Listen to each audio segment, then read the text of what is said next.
honorable guests, dignitaries in the audience, members of ICC, my colleagues from the industry, ladies and gentlemen, a very good evening to all of you.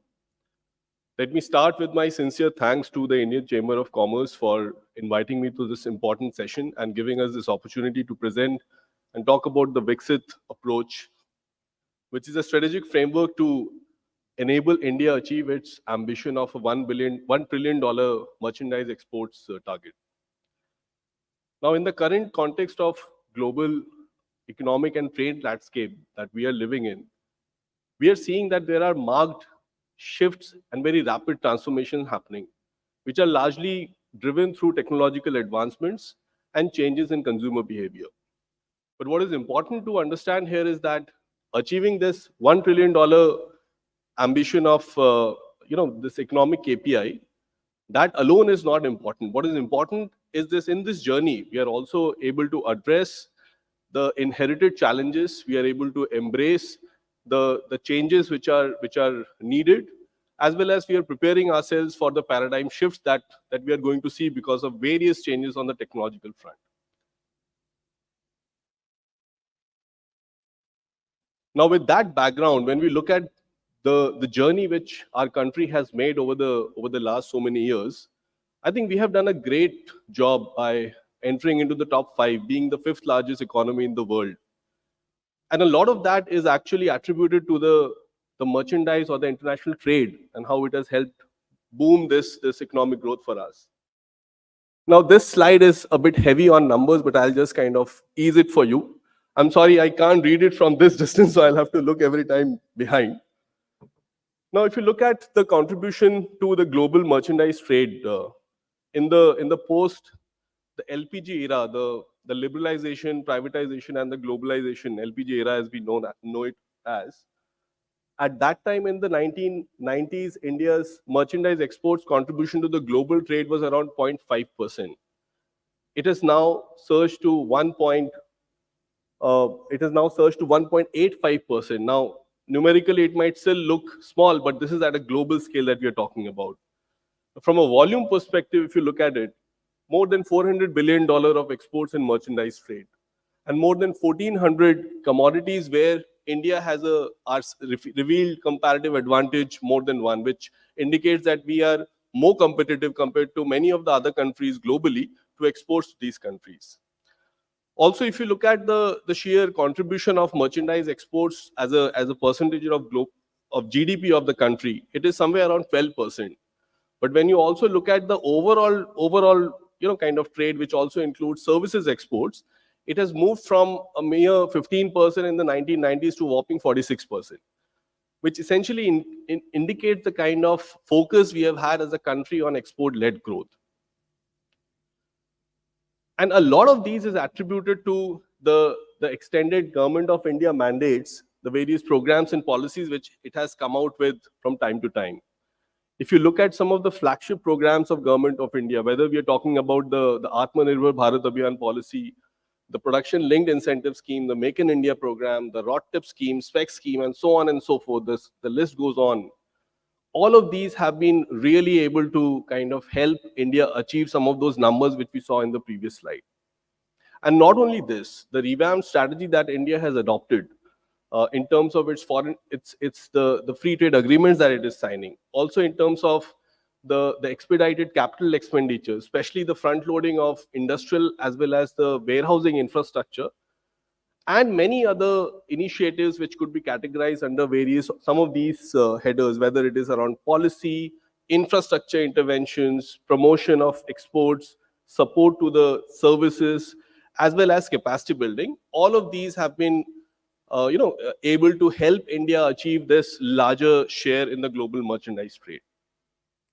And therefore, when we look at this India's goal of achieving a $1 trillion merchandise export by 2030, we have also evaluated 3 different scenarios. The first one, of course, is the BAU or the business as usual scenario, where we see that by 2030, India should be able to achieve its target of $1 trillion exports, provided it is able to grow at a 14.5%. which is the rate at which it has been growing over the last 3 to 4 years. And let me remind you that this 14.5%, while it may sound, that is this really sustainable? India has achieved this at a time when it was competing with some of the largest economies, and there was so much going through globally. And that's where the opportunity, I think, Mr. Ame also spoke about that, when you are batting well, but also when the others are not bowling well. So India was able to leverage this opportunity. And therefore, the business as usual, we are considering that while we are doing a lot of good things from an exports perspective, the disruptions from a supply chain, from a geopolitical perspective, the recent events in the Russia-Ukraine conflict or the Gaza conflict, the other issues around the supply chain disruption that we have seen, it will continue to happen. So that has been kind of accounted for. The other two scenarios, if I talk about the first one being the optimistic scenario, where India will kind of achieve this target much earlier. Of course, it requires us to grow at a 18%, a whopping 18% growth rate of our exports, which is, again, there are evidences in the past that India has grown, the exports have grown at a much faster rate. So can it be achievable? Probably yes, provided we make that reality, that globally there is going to be absolute political stability, economic stability, health concerns will be mitigated, and so on and so forth. The chances of that, I leave it to you also to decide. But the third category, which is the more conservative, is where we have accounted for that these geopolitical issues, the frequency of various health related issues, the other aspects of disruption such as supply chain disruption, etc., the occurrence of these events will grow further. And even during that case, what we see is a 10 to 10.5% growth rate is possible. And probably the timeline will get shifted by a few more years. By FY 33-34, India will still achieve the 1 trillion target. But what is important to note in all these three scenarios is that achieving this 1 trillion target is a complex undertaking. One that will require our country to not only address the external challenges, but also the internal challenges. It's something that will require an unparalleled leadership, unparalleled commitment, and a significant partnership between the public sector as well as the private sector to boost the export performance. And therefore, we need to be wary of some of the pitfalls, and this is what we have been able to identify, and we have put them into these 5 broad categories. The first one, of course, is the commoditization trap, as we call it. Now, if you look at the past or the historical export bucket of India, what we find is that while India has done well in terms of creating the volume, increase the merchandise trade in terms of volume, but the value addition, the exports of value-added products is something which is still, we have to go a long way in that. And just as a perspective, when we look at the GVA to output ratio of Indian exports particularly and compare it with countries like Germany, we are somewhere in 10 to 12%, whereas these countries like Germany, Taiwan, they are in 35 to 45% range. So that's the kind of value-added products they are manufacturing and exporting to the whole world. And we need to, while we focus on creating more volumes of exports, we also need to be aware that we need to export value-added products. That's where the money is. The second aspect is, of course, about the concentration. There is a huge dependence, if you look at the India's export trends, huge dependence on traditional consumer markets of North America and Europe. And none of these markets are doing that great. And therefore, can we not look at diversifying our export markets? Can we not look at leveraging some of the FTAs that we are signing, leveraging some of these FTAs better? And also, can we not focus on more incentives to export to some of the newer geographies? So that's something which we really need to look at if you want to kind of achieve the targets that we're talking about. The third one, of course, is disconnection, and this is a very, very important aspect which I wanted to focus upon. This is more about the participation of MSMEs. If you look at the current contribution of MSMEs to India's exports is roughly around 28%.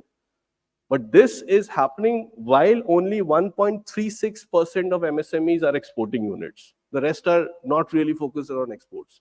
Just imagine if we can make this grow by 3x or 4x, what would be the impact that India can really create?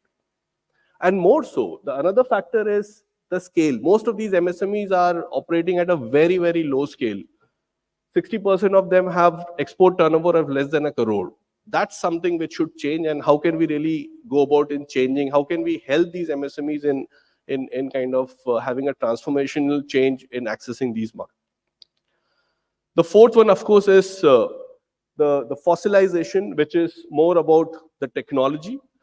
And technology, we don't want to talk about only from a manufacturing perspective. It's also about technology and infrastructure.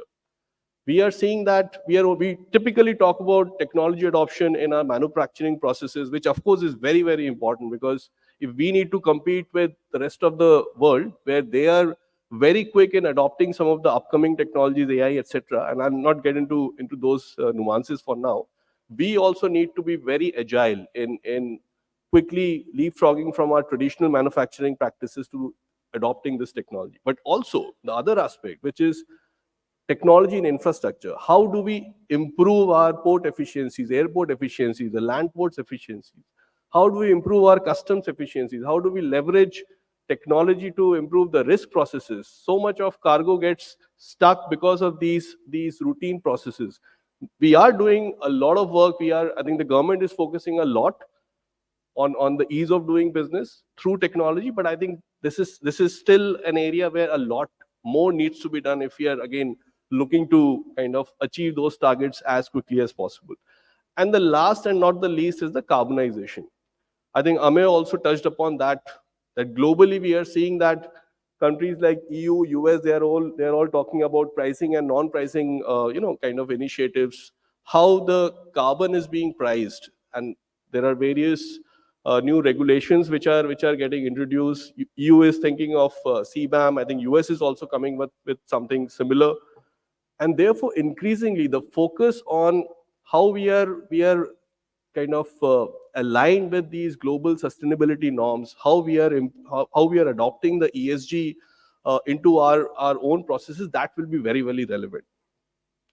And therefore, what PwC has done is we have introduced this you can say framework, which is the Vixit framework. It has broadly 6 key levers, which are the export accelerators. Now, Vixit Vixit means development, but here in our context, it's an acronym. It stands for as follows. V will stand for value addition. So it's not just, like I said earlier, it's not just volume-led growth, but also value-added growth. We need to look at examples. We need to learn from countries like Taiwan. Look at what they have done from semiconductor chips to the other very interesting example is the sportswear. Taiwan is one of the largest exporters of sports gear, especially all the brands which we wear, the sports brands that we wear, footwear. It's all actually originating from Taiwan. So they have kind of really gone far ahead in terms of creating value-added products. And I already spoke about the GVA to output ratio differences between India and some of these countries. We need to see how we can incentivize the innovation. Can we come out with new policies and schemes which incentivizes innovation linked schemes need to come out. We need to see how we can help create more R&D, the design labs in India, how we can get into designing of products and not just into contract manufacturing. So that's the space where we will find the right answers when we are talking about value addition. The second key lever, of course, is infrastructure, and goes without saying, if India has to kind of really achieve this dream, it has to develop a world-class infrastructure. The entire infrastructure, the connectivity infrastructure, ports. So yeah, another slide and I'll be done. The infrastructure around ports, the infrastructure around other gateways, multimodal logistics parks, even dedicated industrial parks. We need to have mega sector focus, such as electronic sector parks or pharma sector parks, bulk drug parks, these kind of focus infrastructure which provides differentiated kind of infra as needed to that sector. I'll give you a very small example. If you simply are trying to export an auto or an auto component from Tamil Nadu to a market in Hamburg, Germany, and if you compare the overall logistics cost, you have a 12 to 13% disadvantage when you compare yourself to China. And when you're looking at a food processing, a product from a food processing sector from central India, let's say MP, the same disadvantage grows to as high as 33%. So that's the kind of gap which we need to kind of fill in. Similarly, the other levers, if I quickly kind of cover, the third one is, of course, the sustainability. We spoke about the importance of sustainability. We need to look at how we can kind of reduce our the carbon emission in our processes, reduce the use of various resources, whether it is water, whether it is any other natural resources which are available, be more sustainable from an environmental sustainability perspective and from a business sustainability perspective as well. K stands for the knowledge management, and of course it refers to the skill aspects of it. I think for India to achieve this target, it will be very, very important to have the right set of skilled workforce, not just the blue collared workforce, but the white collared workforce as well. We need people to design, to develop, to manufacture, to be efficient and proficient in packaging and also marketing of our products. That's the kind of skill which is required. And most importantly, the skills for future. We need people who understand and who can use technology and from a manufacturing and exports perspective. The second I, of course, is the point around inclusiveness. MSMEs, we touched upon that. I think that will be very, very important. We need to see how we can improve the access to finance, access to infrastructure, access to new markets, train the MSMEs. How can we get the MSMEs included in this entire story? And the last one, of course, technology. I think the importance of technology in India's growth story is very, very critical, whether we are talking about use of blockchain from tracing and tracking of the origin of products, whether we are talking about IoT in warehousing, and the recent AI and generative AI aspects, where the use cases as well as the impact is yet to unlock. So that's the power of technology, and we really, really need to evaluate how we can see see it through for various sectors. So this is where I think what we have done so far is this Vixit framework. It's a framework which will help the policymakers, the regulators, the industry people, and other stakeholders to find out some of these answers, evaluate for their own sector. If you look at these 6 lenses, you will be able to identify and articulate the right kind of interventions that are needed to achieve what we are targeting. As part of this report that we have launched, we covered 3 sectors: electronics, automobiles, and food processing. And if you ask me that why only these 3, I think these 3 sectors are the ones where we see the maximum growth potential. Not to mention that some of the other sectors are not having potential, huge potential in others. But these 3 sectors itself, we see that there's a potential to increase the exports by $250 billion. So, for instance, if you look at the electronic sector, from the current $24 billion to $110 billion is what we are looking at. And segments like the consumer electronics, white goods manufacturing, PCB mounting, testing, and so on. The list goes on. As many of you would know that India, from an earlier net importer of mobile phones, we have become a net exporter of mobile phones, the smartphones, more than $10 billion exported last year. So that's the growth story which will unfold. And I think I have already covered that. So, I think we need to. Yeah, so my last slides running. So as I conclude, I just wanted to say that this report is available in the public domain, and I'll encourage all of you to kind of download and see how you can apply this framework to your own sectors. And we would be very happy to get more insights from you. So with that, I'll pass on the baton to Kaushikda. Thank you for your patience hearing and for being such a lovely audience. Thank you so much. Yeah, thank you, Shubhajit, for the crisp presentation. You want to say something? Okay. So, ladies and gentlemen, we've seen that the India is on a very strong growth path, and currently it's the highest. Indian economy is the highest GDP growth, enjoying the highest GDP growth rate.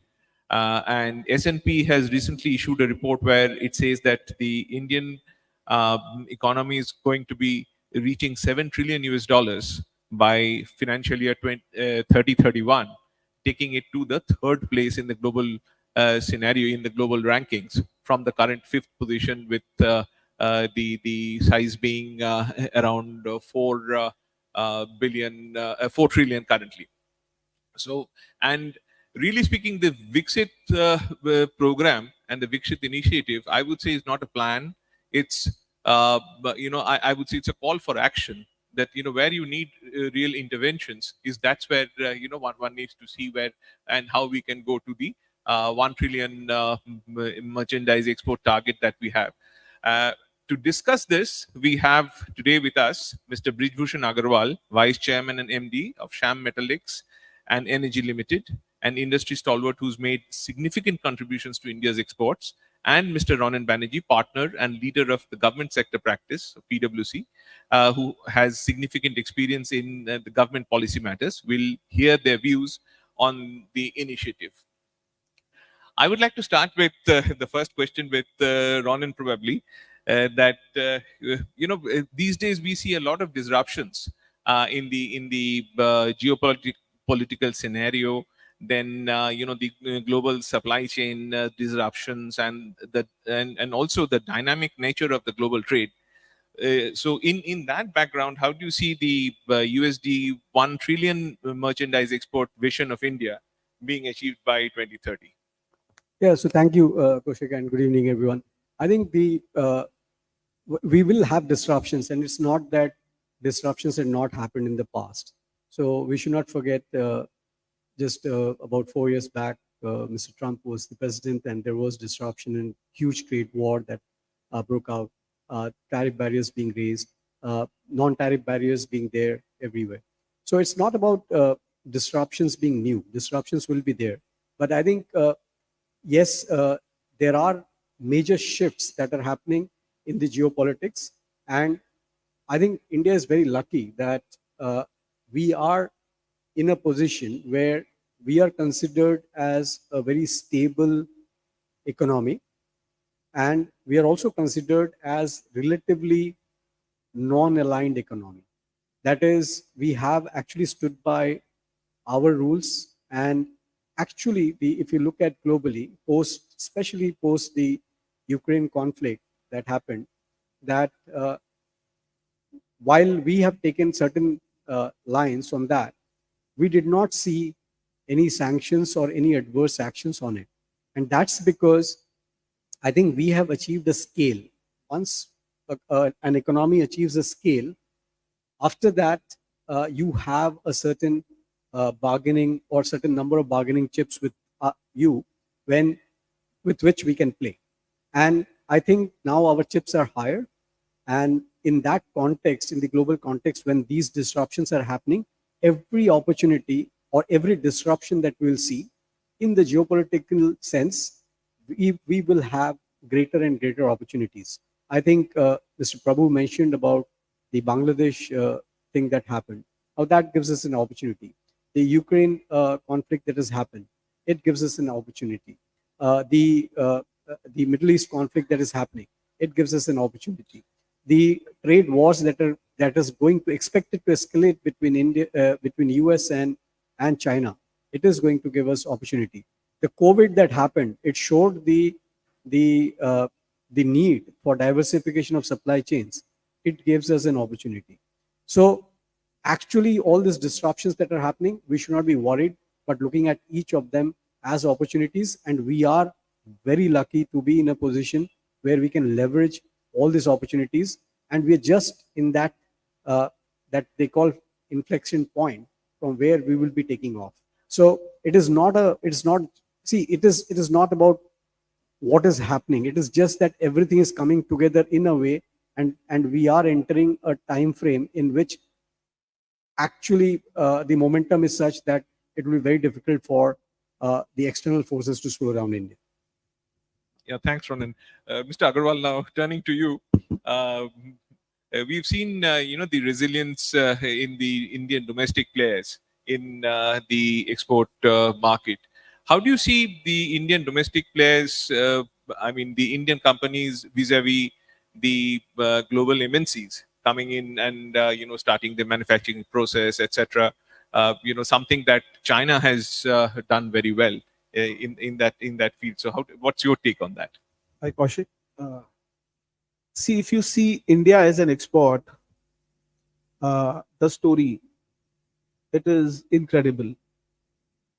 In spite of so much geo challenges, what we are seeing, it is almost a kind of a third world war. And we are seeing that we are uh, increasing our exports and in all the side, whether we talk of defense, we talk of services, and on the total of around 400 billion exports, every year we are growing around close to 10-11%. So in spite of so much odds and challenges, we are doing fantastically well. So we will grow. Number one, we have a lot of opportunity of being China plus factor, as Ran was saying. Number two, we have all the best of the platform. Today, as a country, we have the resource, like when we talk of the human resource, or we talk of the talent resource, or we talk of, the consumption, other countries, they have a lot of challenges on the consumption side. But apart from the self-consumption, of the supply, we have a potential of exporting at a very, very competitive price. So I'm very optimistic and bullish on our Indian story. And in spite of so much odd, if we are seeing so much even and so much good is happening, we all have to think very positive. And I see there is an immense opportunity in the country to grow. And the kind of facilitation, by the government, by the PLI scheme, we are seeing that, close to 11 lakh crores they have sanctioned on the PLI for the MSE and other sector. Like when we talk of the renewal today, we are talking of India making, creating a renewal hub on the manufacturing side, or we are talking of the defense, So much thing is happening, and so much growth is happening in the service sector when we talk of the artificial intelligence or the digitalization. So we have talent, we have resource, and the appetite of the corporate in our country is, as good as, because we have best of the techs available as a collaboration from the Western world. And seeing India as a manufacturing hub, all the biggest conglomerate worldwide, they are looking India to as a country to invest as a cheap resource and more reliable. So I'm very bullish on this. Thank you. Yeah, thank you. Now, Ronin, if we look at with the China being the manufacturing hub of the world, how do you see that India becoming a competitor to that, and what should be the strategy to be up there? Yeah, so see, we have to be honest here. See, the scale that is there in China and the tools and mechanisms that are available in China, I don't think that we'll be able to match that scale.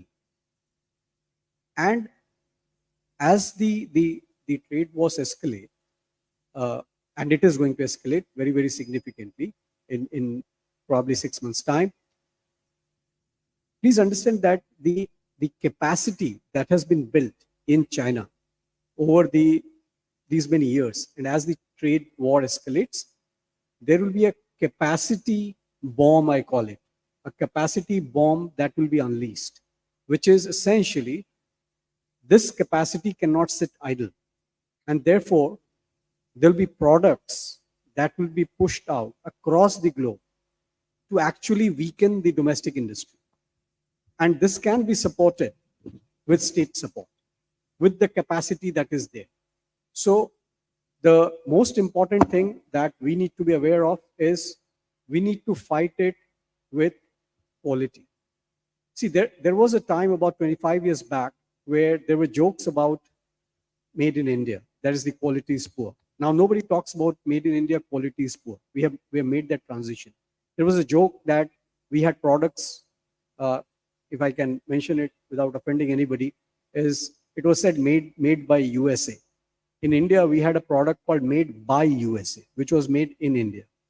And this was Ulhasnagar Association. Okay, I don't want to get in there. So there were jokes about the quality. Now India has made a transition from that We are nowhere it is talked about that Indian quality is bad. Now, that is the war we need to fight, because there is a perception globally that Chinese quality is poor. So when this dumping is happening, and if the Indian quality is better, I think all that we need to do is, all the industry captains are here, we have to ensure that our quality in whatever we do has to be really good, because that will be the differential to fight with them. We will not be able to fight with them on cost, on cheap labor, or on capacity, or even on efficiencies. So we have to fight this war, this trade war, or this capacity bomb. We have to fight with quality bomb. So that's the only way. And I think the framework that we have made, the Vixit framework, what we are saying is essentially every industry and every company even can actually reflect using this framework as to what they are producing, what they are exporting, and in that, whether you are making a value or volume, or value and volume, both can be there. It need not be, because some companies may choose value, some companies may choose volume. How do we bring in the innovation? How do we bring in the knowledge? How do we make our supply chain sustainable, green?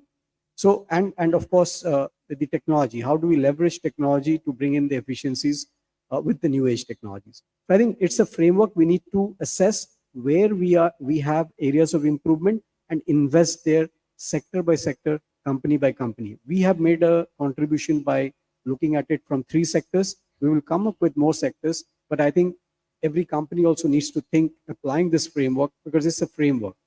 It is not a formula. And why we coined the term Vixit, and we probably twisted a few words here and there to come to fit the acronym, so that it sticks with us, because we actually, the Vixit has caught up the imagination of Indians. We want to actually be a developed nation, and it is quite possible. And as I said, we have the momentum. So we have to fight with quality. Yeah, thanks, Ronan.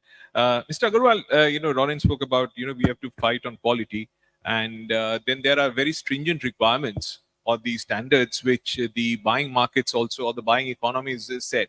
So two of the things which are there, I mean, if you combine both, it comes to, one of the key things is ESG and the sustainability factor, and the other one is the adoption of technology in the process, as well as in the quality. So how do you see that happening in the Indian industry, in your sector, or otherwise in general?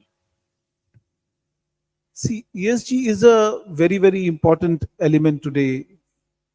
As we all know that we are all concerned about the global warming and all. Lot of innovations in the country is happening on the ESG front, like, in the metal industry, hydrogen is a main area where the concentration is very, very high.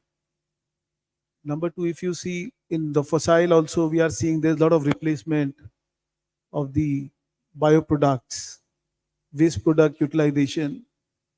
So a lot of innovation is happening. Today it is, the challenge is a sustainability on the cost side from the hydrogen. Like when we see today, the cost of the hydrogen today works around $4. Whereas for in the time to come, it has to come below 1.5. So a lot of plant manufacturing on the hydrogen side is happening in the country. The government is giving a lot of incentives. So in the time to come, this is going to be the need of the time. Apart from that, we are seeing a lot of policies in the government, on the renewable space is happening, where we are trying to convert into the green power. That also help us to save the environment from the ESG front.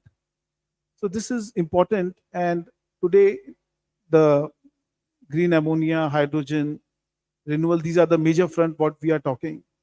And if you are seeing in all the sector with the new the roofing solar policies and the new carbon credit issues, which is going to be a concern from 2027 to 2028 with a carbon imposition tax and all.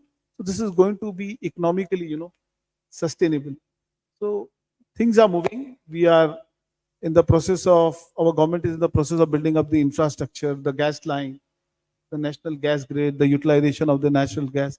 So many things are happening. So things will move. It will take time, but yes, the way things are driving, I am sure in the time to come, this is going to be extremely valuable for all of us. And from the tech front also, yes, I feel, today if we are marching towards the double digit growth, and we are seeing everywhere India is coming, uh, at a very rapid growth. And today, from the world fifth largest economy, we are talking of becoming a third largest. So we can see a lot of development in the tech space across, whether we talk of digitalization or we talk of, the innovation on the 3D technology side, or we talk of, artificial intelligence. So these things are very, very active because we have a resource. We are much competitive than the other countries on the tech side, the way things are moving so advanced. So I see this combination is going to help us a lot in the time to come, with a good combination and becoming a third largest economy in the world. Yeah, thanks, Ronan. How do you see the government helping out the private sector in the overreaching goal of 1 trillion merchandise export? I think I will borrow the term ESG from Mr. Agarwal, and so it should be the ESG that for the government, and it will. I would say that the first E is ease of doing business. That government has to ensure that there has to be ease of doing business and ensure that the compliance requirements, where there is a unnecessary uh, cost of doing business, that needs to be reduced, because there's a cost of business that needs to be reduced. If you're talking about fighting with China, then the cost of doing business has to come down. So that's the ease of doing business part of it. Uh, the second one is, of course, I'll come to the S bit of it. Sorry, so the ease of doing business is there. The G, I think, is the government spending efficiency. And when I say government spending efficiency, it is about the resources are huge. Mr. Agarwal mentioned that because of the digitalization and progressive formalization of the economy that is happening, so it is giving the kind of resources to the government to be investing, and it is actually doing good investments. We have seen the capital expenditure going up significantly, and that is leading to debottlenecking of a lot of our ports, the transport of the goods. There's a lot to be done yet, but a beginning has been made, and huge investments are being made. And we are seeing that port capacity is increasing, airport handling capacity is increasing. The international airlines are setting up cargo operations, expanding their cargo operations in India. You would have followed it in recent times. So the government spending has to be looked at, that every money that the government is spending, is it giving the fish to the person? Because I'm sitting in Bengal and Bengali, so let me use this analogy. Is the government giving a fish to either industry or an individual, or is it giving the fishing rod to the industry or the individual?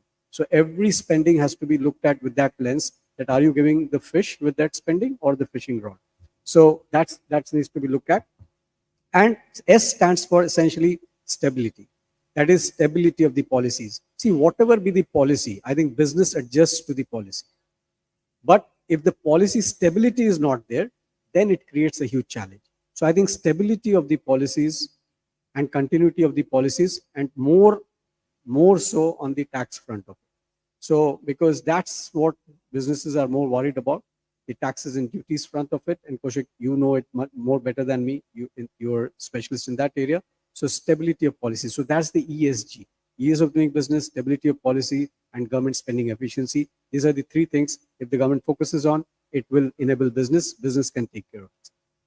Yeah, thank you. And that leads me to my final question to Mr. Agarwal, that how do you see the MSME sector contributing to this growth and achieving the target? MSCB is a very important sector for our country, and the kind of penetration what we are seeing from the government end, I would say this is growing at a CAGR of around 18%. Today, if you are seeing, when I'm talking of the, the resource, MSCV is a strength for the country. It is a backbone. And when we are seeing like all the world largest, the best of the companies and all, they want to come up in India. They see a lot of ancillary support on the product side, and they see the strength on the MSCB side. So this is really very important for us. And the kind of growth we are seeing in the country, if the country is growing, when we are seeing the GDP is growing, so it cannot grow without the back. So it has to grow and across all the value chain. When we are talking from the automobile, like today, most of the world largest automobile company, they are thinking India as a manufacturing hub. Or we talk of the defense side, And when we are talking of anything, artificial intelligence or semiconductors and all, when these all big companies are going to grow, the MS has to grow. So I'm very, very bullish. Thank you. And ladies and gentlemen, we are at the top of the hour, and the panelists will be here, so you can ask questions later. I'm not opening the floor for questions now. So thank you, Mr. Agarwal. Thank you, Ronin and Shubhajit, for the presentation. And with that, we wrap up this session. Thank you very much. Thank you. Thank you, everyone.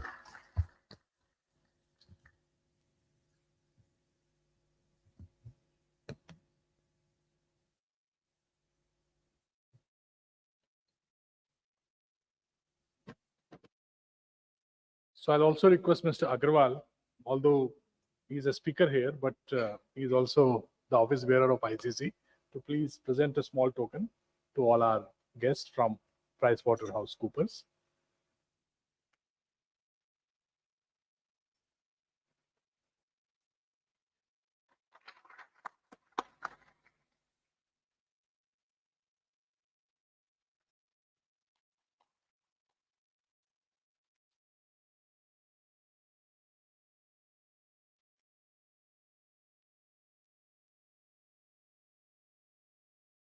To the PwC team, let's give them a big hand. I think amazing session, very useful insights, and this framework you can always download, understand, go through it, and I'm sure the report for more sectors will be out in future.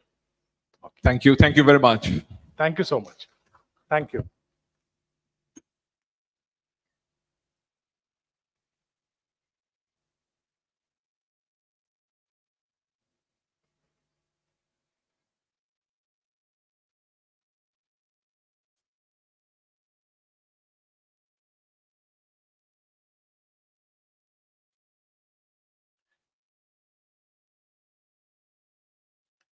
Let me also brief the participants about the evening flow. There have been some minor changes. So those are important for the participants to know. In the meantime, we are doing the changeover also. The next session, which will start in few minutes, very shortly, is with the noted Bollywood actress, Bhumi Pednekar. She'll be with us very soon, in few minutes. The session will be moderated by Mr. Ameya Prabhu, President of ICC. Immediately after that, without having much break, we will have a session with Ms.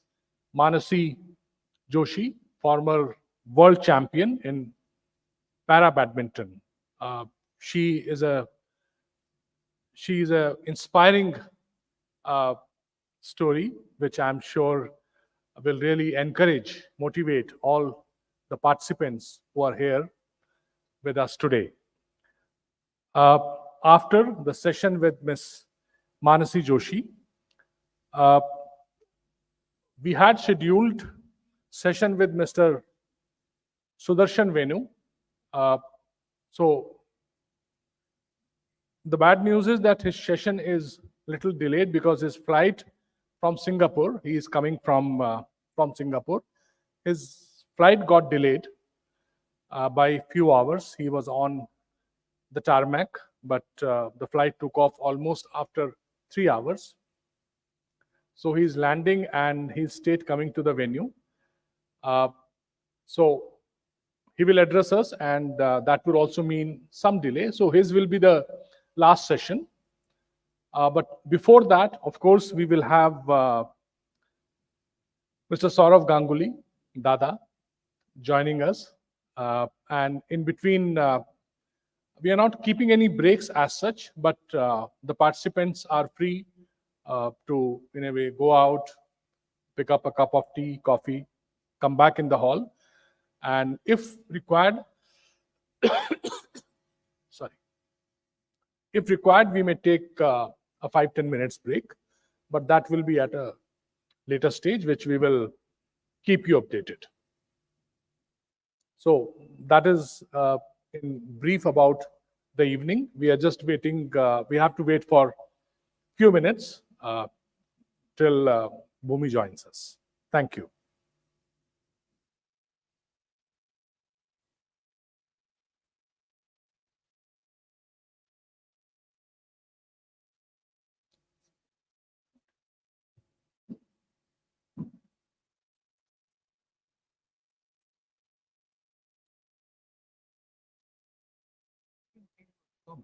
ICC proudly hosted an engaging tenure with its dynamic president, Mr. Amaya Prabhu.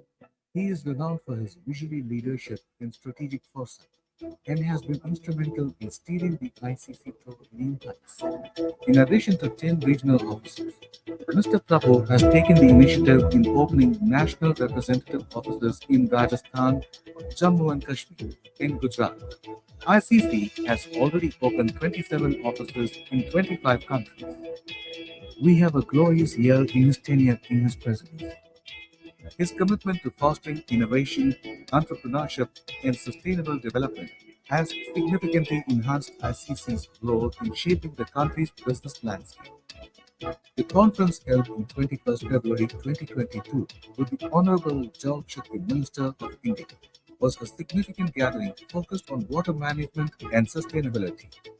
The minister addressed pressing issues related to water conservation, management practices, and the government's initiatives to ensure sustainable water resources for all. The Bengal Means Business event in Spain showcased West Bengal Chief Minister Mamata Banerjee, who highlighted the state's investment potential. In collaboration with the International Chamber of Commerce (ICC), she emphasized opportunities in IT, textiles, and tourism, inviting Spanish investors to explore West Bengal's vibrant business ecosystem and strengthen economic ties.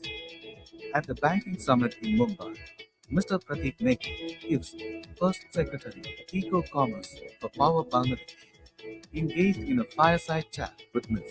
Anurati Bhattacharya, chairperson and CEO of Salesforce India, discussing the evolving banking landscape and digital transformation. On January 23, 2024, the ICC was invited to join the annual meeting of the Asia Pacific Trade Agreement Chamber of Commerce in China. As one of the founding members of the Asia Pacific Trade Agreement Chamber of Commerce, ICC played a key role in this significant event. The Rise to Power conference held in February 2024 was a remarkable event featuring prominent speakers Raghav Chara and Pariniti Chopra. Attendees were inspired by Raghav's insights on leadership and public service, while Pariniti shared her personal journey in the film industry, motivating participants to pursue their dreams. The fourth ICC Karnataka Startup Investors Summit connected startups with investors and industry leaders. Highlights: keynotes from industry experts, panel discussions on funding and growth, networking opportunity, startup showcase for pitching ideas, workshops on pitching and branding. At the ICC Summit on March 7, 2024 in Kohima, Nagaland, Mrs. Akamla Chuk, IAS, Secretary, Department of Horticulture, Government of Nagaland, delivered a keynote address.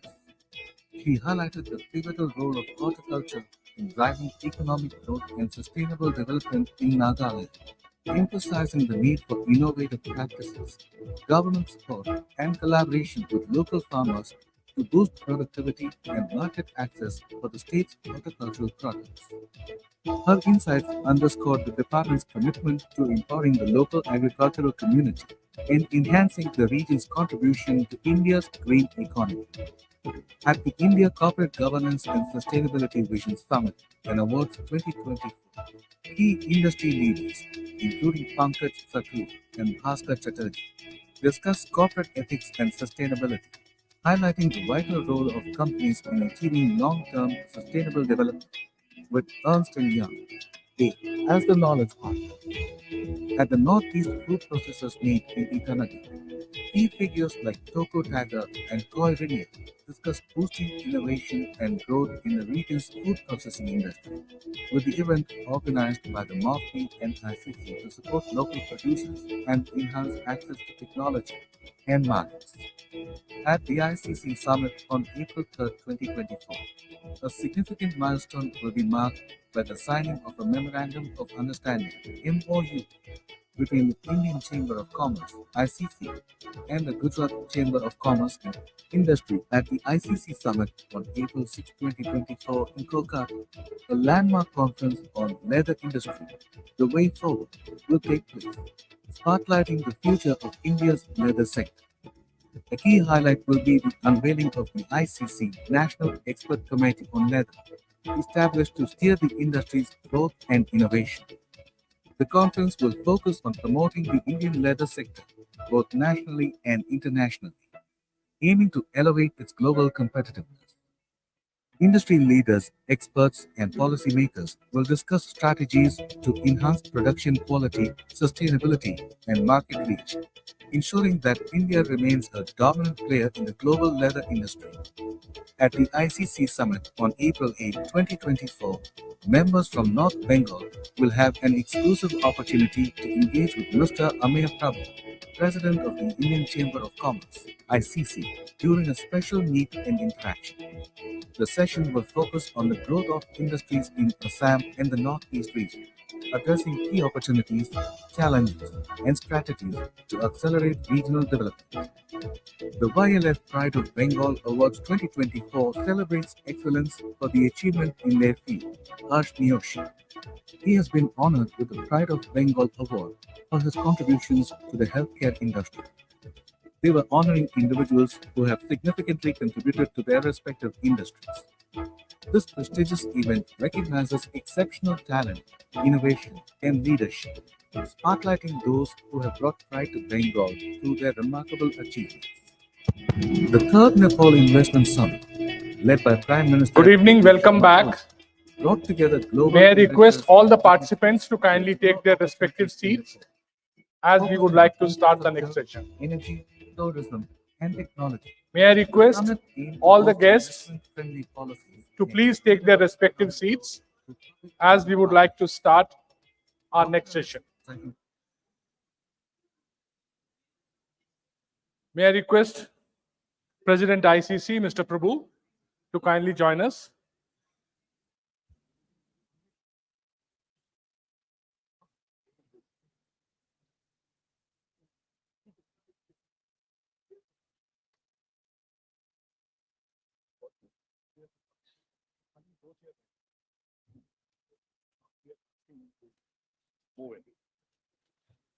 No.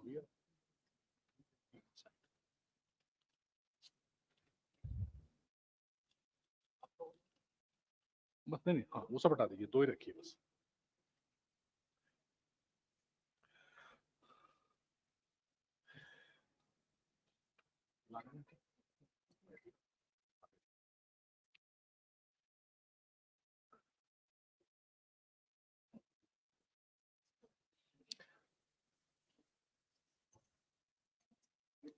Please join me in welcoming noted Bollywood actress Miss Bhumi Pednekar on the dais.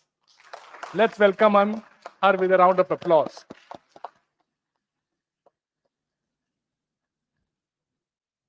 As you all know, she is immensely talented In Bollywood, she's known for her brave choices in terms of the work, what she has done. Some of you may not know, she is a climate warrior. And now she is also turning towards the business.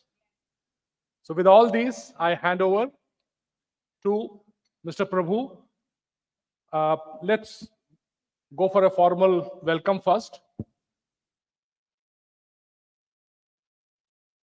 I request President ICC to please present a flower bouquet to Bhumi.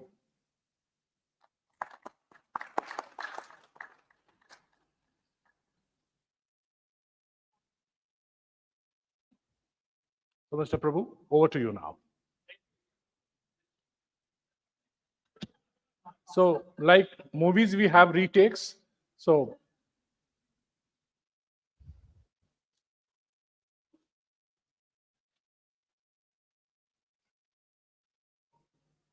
thank you. I think when it comes to the entertainment industry, the photographer is king. So I think you can't say no to the photographer. But thank you all for being here. It's my great honor to introduce and welcome my dear friend Bhumi Pednekar, who's here today. And it's amazing when the ICC put together a short note for me. You learn so much more about your friends as well when you read about them. So I think it's my great honor to invite Bhumi Pednekar, one of the best and one of the most talented actresses today in Indian cinema. I think she has portrayed roles which portrays the real Bharat, the real India gives, because ultimately she brings the women of India to on screen. So when we were thinking of who we should invite for this event as a speaker, and especially given the unfortunate incident that happened recently in Kolkata, I thought that we need to bring an inspiring woman, someone who believes, not only believes, but epitomizes Nari Shakti. And I think Bhumi is one such actress, leader. And I think I'm very proud that the work that she does actually brings in the stories on screen of women from all over the country. Be it her film debut as an overweight bride in Dam Laga Ke Haisha in 2015, which earned her the Filmfare Award for the Best Debut Actress, or for the commercially successful movies with Akshay Kumar like Toilet Ek Prem Katha, speaking about a very important social issue, Shubh Mangal Saudha in 2017, Bala in 2019, Pati Patni Aur Wo again in 2019. She also played a septuagenarian sharpshooter, Chandro Tomar in Sand Ki Aakh, and a closeted lesbian in Badhai Do, representing really each and every section of the society on screen. And I believe she twice won the Filmfare Critics Award for her performance. I think, incidentally, this is not the first time that I'm hosting Bhumi for a conversation. I'm on the board of Climate Group, and we hosted a webinar with her because I think even Climate Group is a global climate change organization. So when they saw that which celebrities in India are doing some of the best work for climate advocacy, Bhumi's name came up. And I think I must tell you, I was so impressed with her, conversing with her, even though it was virtual, that I said that she must be someone that who will really make a change for India. So Bhumi is a diehard environmentalist. She's a climate warrior, and she's been raising awareness for various climate change issues and for the UNDP. Also, Bhumi is a YGL, a young global leader with the World Economic Forum. She joined the class of 2024. And most interestingly, also, Bhumi is also an entrepreneur, starting Kaya Oceanfront in her first foray in the world of hospitality. And I'm very happy that some of our hospitality members are here today. We have from North Bengal, our incoming vice president. So I would really encourage you to support a young budding entrepreneur who's done so well in addition to her work in the film industry. I'd also like to mention to you, Bhumi, that we have started as ICC something called the AIICE, the All India Initiative for the Creative Economy, which was launched on August 23rd, 2024 by Minister Hardeep Puri, and we had Ustad Amjad Ali Khan amongst several other Padma Vibhushans and Padma Bhushans who joined us, and Kajol, the actress Kajol also joined us. And we have been working with defining and mapping the creative industries in India, what more can be done, providing funding for these industries, addressing copyright issues, and of course, promoting MSMEs and other artisans. So that's been a area of great focus for us. So without much further ado, we'll start our conversation. Hello. I know the intro went a bit longer than I expected, but there's so much to speak about Bhumi. But I think first of all, thank you so much for coming here. Welcome to Kolkata. We are of course co-residents of Mumbai, but I'm so happy that you're here. So thank you for coming. Well, good evening, everyone. Ameya, thank you so much. That was quite an introduction. And you pretty much reminded me of what the last 9 years for me as an actor have been. And I'm very humbled because I've received so much love, and all those opportunities that were given to me were given because I love what I do and I work extremely hard, like all of us do. But I feel like um, I've been blessed because of the films that have come my way. And as you rightly said in your introduction, I found my purpose with my first film. I was very clear that I want to give back through my art, and I have this massive platform that supports me to do so. I have seen the power of cinema, the way it can change a mindset, and actually millions of minds when put together. And I want to use it for as much positive change as I can. That's really beautiful. And I think, but firstly, did you always want to be an actress? Did you want to do something else? What brought you to a film? Yeah. I'm living my dream. I was very young when I realized I want to be in the space of performing arts. I was probably 12. I wasn't even a teenager when I told my mom that acting is what I'm going to do. Nobody took me seriously. Everybody laughed about it. Actually, I don't even think they remembered having this conversation until I reached high school, and I was like, okay, now I'm going to film school. And they were like, really? Were you serious about it? I'm like, yeah, I was serious about it. And at that point, my father being extremely protective of us, and I don't come from a film family, right? Like, we don't really know the way things work, the ins and outs. And he's like, there's no way that my daughter is going to enter the world of cinema, because people just thought it to be a really dark, bad world, but it's not. You know, it's a world that's very, very powerful when used in the right way. It is the world that creates a lot of jobs. It really takes care of its people, and I feel very fortunate that I wake up every day and I get to do something that I love. I feel you have to be extremely lucky when every day you're up and you're working in a space that motivates you, that inspires you, and that's what being on a set does to me every day. It's my source of joy, my source of being. It's like breathing. Acting is like breathing. I just finished filming for something called Dal Dal yesterday, and my family is already worried because they're like, oh my God, now she's not going to be shooting for the next 1 month. God bless us, 'cause she's going to go crazy.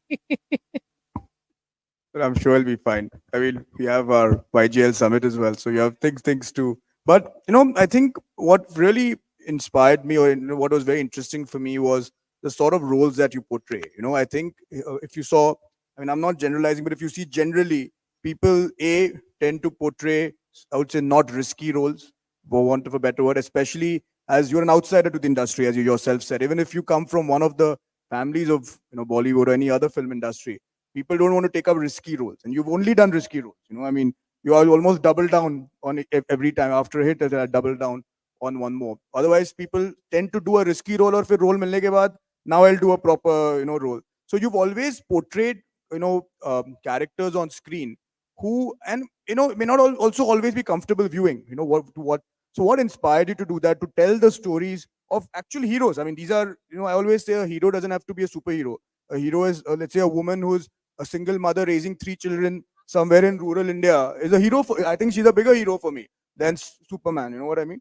I think my answer is actually in your question. That was so well put, Amaya, because these are the heroes and these are the stories that I'm constantly seeking. I feel like our country is so diverse, culturally so rich, and there are such beautiful stories of resilience and courage that the world needs to know.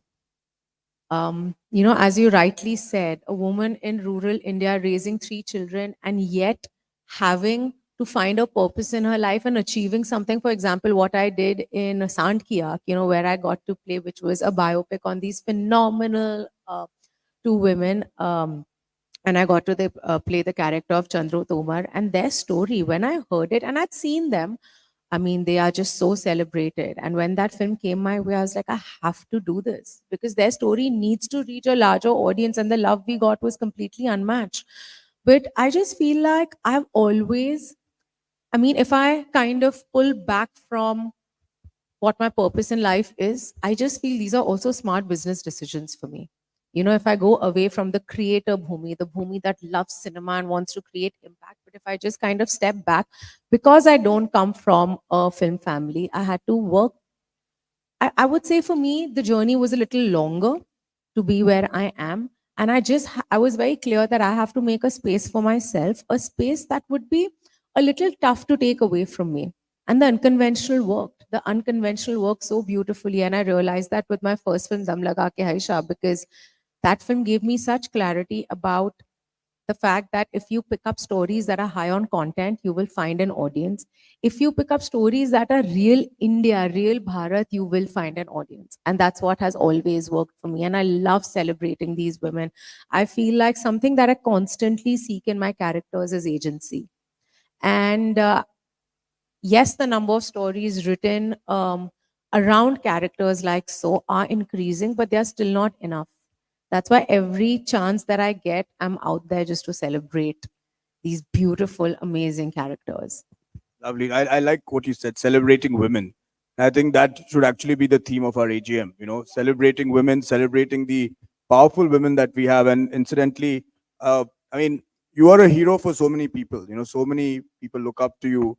Even when we are out, we see so many people come to you and say, I really loved what you did. You gave me hope. You gave me, I mean, it's so powerful. I always say hope is the most powerful thing in the world because everything else is I don't know if you ever watched a movie Fizza back in the day with Hrithik Roshan, and in that it's a movie that I'm right so impressed right now. no it's a I'll tell you why I mentioned that because in that movie they think that Hrithik Roshan has disappeared, and then Karishma Kapoor is trying to find Hrithik Roshan, and the mother played by Jaya Bachchan says ki she thinks he's dead. She's like, don't go find him because the only thing that keeps me alive is hope. That's the hope that my son might, of course, he's around, but the hope that my son is around. So, who was your inspiration? Who gave you hope? Who was your hero? You're a hero for so many people, but who was your hero growing up or even now? It has to be my mother. My mother is my single source of motivation. I have seen her work so hard. I have seen her really live for us, like every parent does. But she became a single parent really early on in life because, unfortunately, we lost our father. And I've seen her just put in everything, all her might behind making sure that my sister and I have a beautiful life. And my only purpose in life is to give her joy and happiness. It's literally something as basic as that. I wake up every day and I'm like, okay, how do I make her more proud? And the thing is, she's not somebody who's asking me to do that. Her want is just so that I'm happy, but my happiness is attached to her. And I think she is such a evolved individual. The people that my sister and I are today is because we saw her work her entire life. We saw her manage her group, she was a phenomenal mother to us, and yet she was a very, very dedicated working professional, and she just mastered it all so beautifully. So I'm just eternally inspired by her. She's an overachiever, and I feel like we've really done nothing in front of what she is. She'll always be my idol and she's my only and only hero. But I think apart from that, something that really always inspired me and my true hero in life is that I always had this insane zeal to be successful. It might sound extremely pompous, but this is the truth.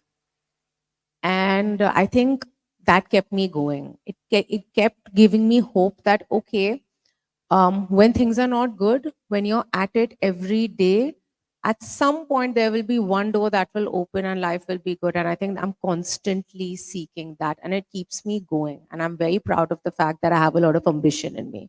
I think it's important to be ambitious, and especially for women, I think it's important to even celebrate it, to say it out, because so many times we are conditioned not to enjoy our success. And that's something I want to break. I'm very proud of where I am, and I really hope a lot of individuals find inspiration from my journey, because it is one that I feel my journey was special, because it literally, we came from a place where we didn't really know what the next few days are going to be like, and today I'm sitting in front of this phenomenal audience sharing what my life has been like. So I really hope people draw inspiration from it. I'm sure. I'm sure. Not only they will, I'm sure they do, because I think you all make all of us so very proud. I think when we see the work you do, and I think, I mean, even your sister Samiksha is in the audience, and I saw her clapping the loudest when you were coming up on stage. I think that's. But I think I agree with you. The real heroes are, and I often say that Michelangelo made a sculpture, but that sculpture then inspired so many, millions of people. And I think similarly, our parents, your mother, my parents, they make us, and then we become the harbingers of hope for so many people. And I think, but coming back to cinema, I think on mothers in a way. So I think when you ask a mother, it's very difficult to tell her who's your favorite child. You know, of course, in my mom's case, it's easy. I'm the only child. But in terms of that, so and I often feel that the roles you play are in a way they're like your children, because you created these. So I'm sure you get this a lot, but you have a role which you're I extra can't. attached to. I can't pick. I can't. It's literally like one part of my body. I can't pick like my most favorite part, because I've been so lucky with all these phenomenal characters that have come my way, right? But if I was to really answer your question, I think your firsts are always very special. So my first film, Dam Laga Ke Haisha, will always be very special. That film changed my life. It changed my life in so many ways. And I would also like to say that my last film, Bhakshak, uh, because what the film stands for, again, is something that's very close to me. I work a lot with children. And that's why when that script came to me, I was like, okay, we have to do this. So Bhakshak is a very special film to me. And do you ever see yourself going behind the camera from in front of the camera? Do you see yourself directing, or or maybe directing and acting in the same? Maybe not directing and acting, because directing is really, it really takes over your life. But I think so.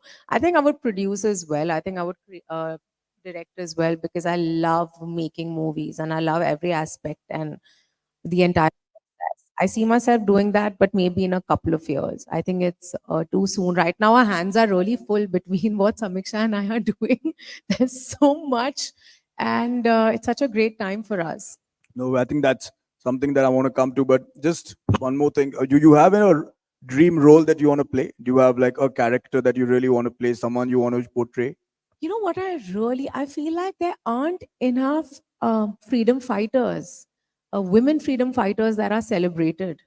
Even if you see our films, of course, like, there are multiple films made on Rani Lakshmi Bai, and, we've read about some phenomenal women that were a part of the freedom struggle, but we've not really seen those characters come alive on screen. I really want to play something from that era, from that period, like, somebody that was an integral part of the change. Because Sarojini Naidu Would and love Annie to. Besant, and of course in West Bengal we had so many great Absolutely. female leaders. I think that's a good point. Other than Rani Lakshmi Bai, there's not been No. so much made Ever. on. And I'm sure there were these stories that have somewhere gotten lost in history, and I really hope I can, like, retrieve one of them. Yeah. I mean, the only two which come to mind are Rani Padmavati and one Padmavat, and the with Rani Lakshmi Bai. I think those are the only. But you're right. I think that's something that needs to be moving on in terms of. I mean, we briefly alluded to your work on what you do on climate, being a climate warrior, Nisarg Rakshak. So to use another term, but I often speak on this. When I'd go around the country, in addition, of course, to my climate group role. I mean, when I was in Guwahati, when I was in North Bengal, everywhere when I travel for ICC, even in Jammu Kashmir, I think the two things which really alarmed me. One is even a place like Kashmir or Kashmir Valley or Guwahati, there's the Brahmaputra, but even in Siliguri, the rivers were already dry. Now, Siliguri was start of the summer. Kashmir was in the middle of the monsoon, but the rivers were already dry. Now, this is a phenomena in Tamil Nadu. This is a phenomena in Gujarat, in our state of Maharashtra. Climate change is a reality. I think today you see in Konkan, mango growers are suffering because rains are unseasonal. The winter becomes very harsh. So, get us a bit about what you've been doing on climate, and also maybe we can see how ICC can, work along with you on some of these issues that you're working on, because we are very strong in some of the most ecologically sensitive parts, like Northeast, like now in JNK. So, I would love to see how what we can. My journey formally started with Climate Warrior, which was in 2018. I've always been somebody who's been very fearful of what would happen to the world when nature really comes after us, right? And with everything that you've said and everything that we've been seeing, um, our weather has become so sensitive, and what amazes me is that people still don't realize the thin rope that we all are walking. Our generation, I strongly feel, is the generation that needs to restore. And I personally don't think we are doing enough. And I don't want to sound pessimistic, but we still are like, अरे यार बहुत बारिश हो रही है, flood हो गए हैं, सूखा पड़ गया है, भुखमरी हो रही है, खाना नहीं है, अनाज नहीं है, पर ये सब क्यों नहीं है? I don't think we are still going into, we all know the root cause, but we aren't doing enough about it. So with Climate Warrior, my idea was to use my platform for any kind of advocacy, because any kind of whatever noise we make is less. And I've been trying to champion the cause since. And we've done a lot of on ground action work as well. And yeah, I feel like this is again one of the things that I'm extremely passionate about. And now that I'm an actor, I have a large audience that I can reach out to. But I've been working in this space since before I became famous. So this is something that I feel very dearly about. But also, this was a very, very lonely journey when I had started. I remember a couple of years ago, I was sitting in a room full of my peers, and we were just talking about, we were going to meet a very important person. And we were talking about, okay, what are we going to discuss with him? Because he truly is somebody, he's a change maker himself. And I kept saying, guys, climate change, environment, let's be plastic pollution, climate change. And everybody just kept like shushing me because nobody really thought it was something that we should fear. And cut to 5 years later, I feel so relieved that at least, I mean, it comes at a heavy cost because these are real situations that the most vulnerable communities are dealing with. But at least there's communication and people are talking about it. And there's like open acceptance that this is not a myth. Climate change is real. I think the biggest acceptance that has happened over the last few years gives me like a bit of peace at night. Has my mic, have I? मैंने बहुत बात कर ली क्या मेरा mic off हो गया? You can use mine. No, I think that's all I had to say. Hello. Time Hello? up? Is it Hello, time hello. up? I'm a little confused. I was like, I can't see a timer here because I can keep going. But Hello, okay, yeah, shall we back now. share, Amaya? We might have. Okay, is it back? Hello. Can you hear me? Is it working? Yeah. Okay. Thanks. Here you go. No, you can't. You Okay. can't hear. It's like Trump and Kamala. They switched off the mic during the last debate there, and she can be Kamala because she'll probably win the election. But anyway, no. I think one thing which also was, I think coming back on climate, for me, my biggest, and I think there should be more movies made on climate. I think, yeah, then because that's how we can educate people. I think, I think this is not CC, is that right?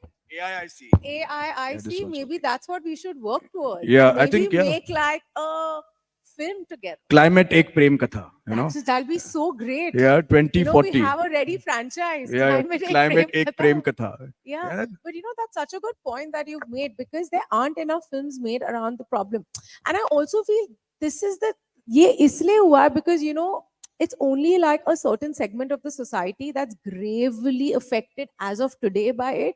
Even though I'm constantly telling people we all are equal in front of the wrath of nature, and we might not realize it, but the privileged classes that are also the abusers and the looters are also affected by it. That's why I feel there aren't enough films made. No. At the end of the day, when climate change happens and when the weather's going to change, it's going to spare no one. Right now Absolutely. in North Carolina, just yesterday there was So a huge heartbreaking. storm, and 50 people died in one county, and this is a sparsely populated county. Now, if the same thing happened in India with our population density, the death rate would be like 50x. You know, Yeah. so you can, and this is fully and And totally. we are only thinking of loss of human life. I mean, like if we don't even consider loss of, animal life or a natural habitat or forest and fauna. We don't even, I mean, look at the way wildfires are across South America. It breaks my heart. Yeah. I just feel like, we again, we feel we are so safe क्योंकि हम तो India में यार वो तो south America में हो रहा है नहीं है तो एक ही दुनिया ना there's no planet B guys, this is all we have. True, This true, is our home. true. The four walls that we live in is not really our home. Our planet is our home. Where are we going to go? What are we going to do? What air are we breathing? I mean, look at the rate at which people are falling sick, the diseases. It's scary. Our food doesn't have basic nutrition. And yet, what we care about more is just things that are so unimportant. I'm also a part of the problem. We all are part of the problem. So I'm not going to sit on a high horse and be like, oh, I'm better than thou. I'm not. But I feel like the only way we can find a solution is if collectively people in places of power, people that are thinkers, that are thought makers, come together and truly work aggressively as opposed to just lip service. No, very true. And I think the by a World Economic Forum platform as well, now that you are a young global leader, along with, of course, our next speaker, Mansi, and myself, and one of our former presidents, Shashwat. So we have a strong YGL ICC connection that is happening. But I think this is a great forum as well for you to speak about. But again, I must say how everyone at the World Economic Forum community is so proud that you've become a YGL. So congratulations on that. Thank you so much, and I have to thank you because you are a big reason why I was on that Of course. platform because you did nominate me, and the thing is I am thriving in that environment because my sister and we started our entrepreneurial journey as well, and I didn't ever go through any formal university education. So I'm literally using this as my lifelong learning journey that I probably missed out on. And it's such a phenomenal group of people, and that's why I'm so over enthusiastic about it. Every time I'm told there's something happening, I'm like, I'll be there. I don't miss out on anything. Yeah, I mean, I think, though I do believe my wife thinks I gave a bit too much time to YGL in my first 2 years. Best like, YGL again, that's what she used to always be like. But tell us more about Kaya Oceanfront as well, no? I think it's I mean, I see your social media posts, I see Samu's social media posts as well. But, I would love to know what you're doing, what is the theory behind the brand, and what else are you doing as an entrepreneur? So something that I've been conscious of and I really enjoy is that I try backing as many sustainable brands and businesses as possible because that's what I resonate with. That's the ethos that I follow. Also, I'll begin with what Samiksha and I are trying to do. So we and everything that we do is purpose driven. So we are soon entering. I'm really trying to map my words because I don't want to give a lot away, but we are entering the lifestyle FMCG space with beverages.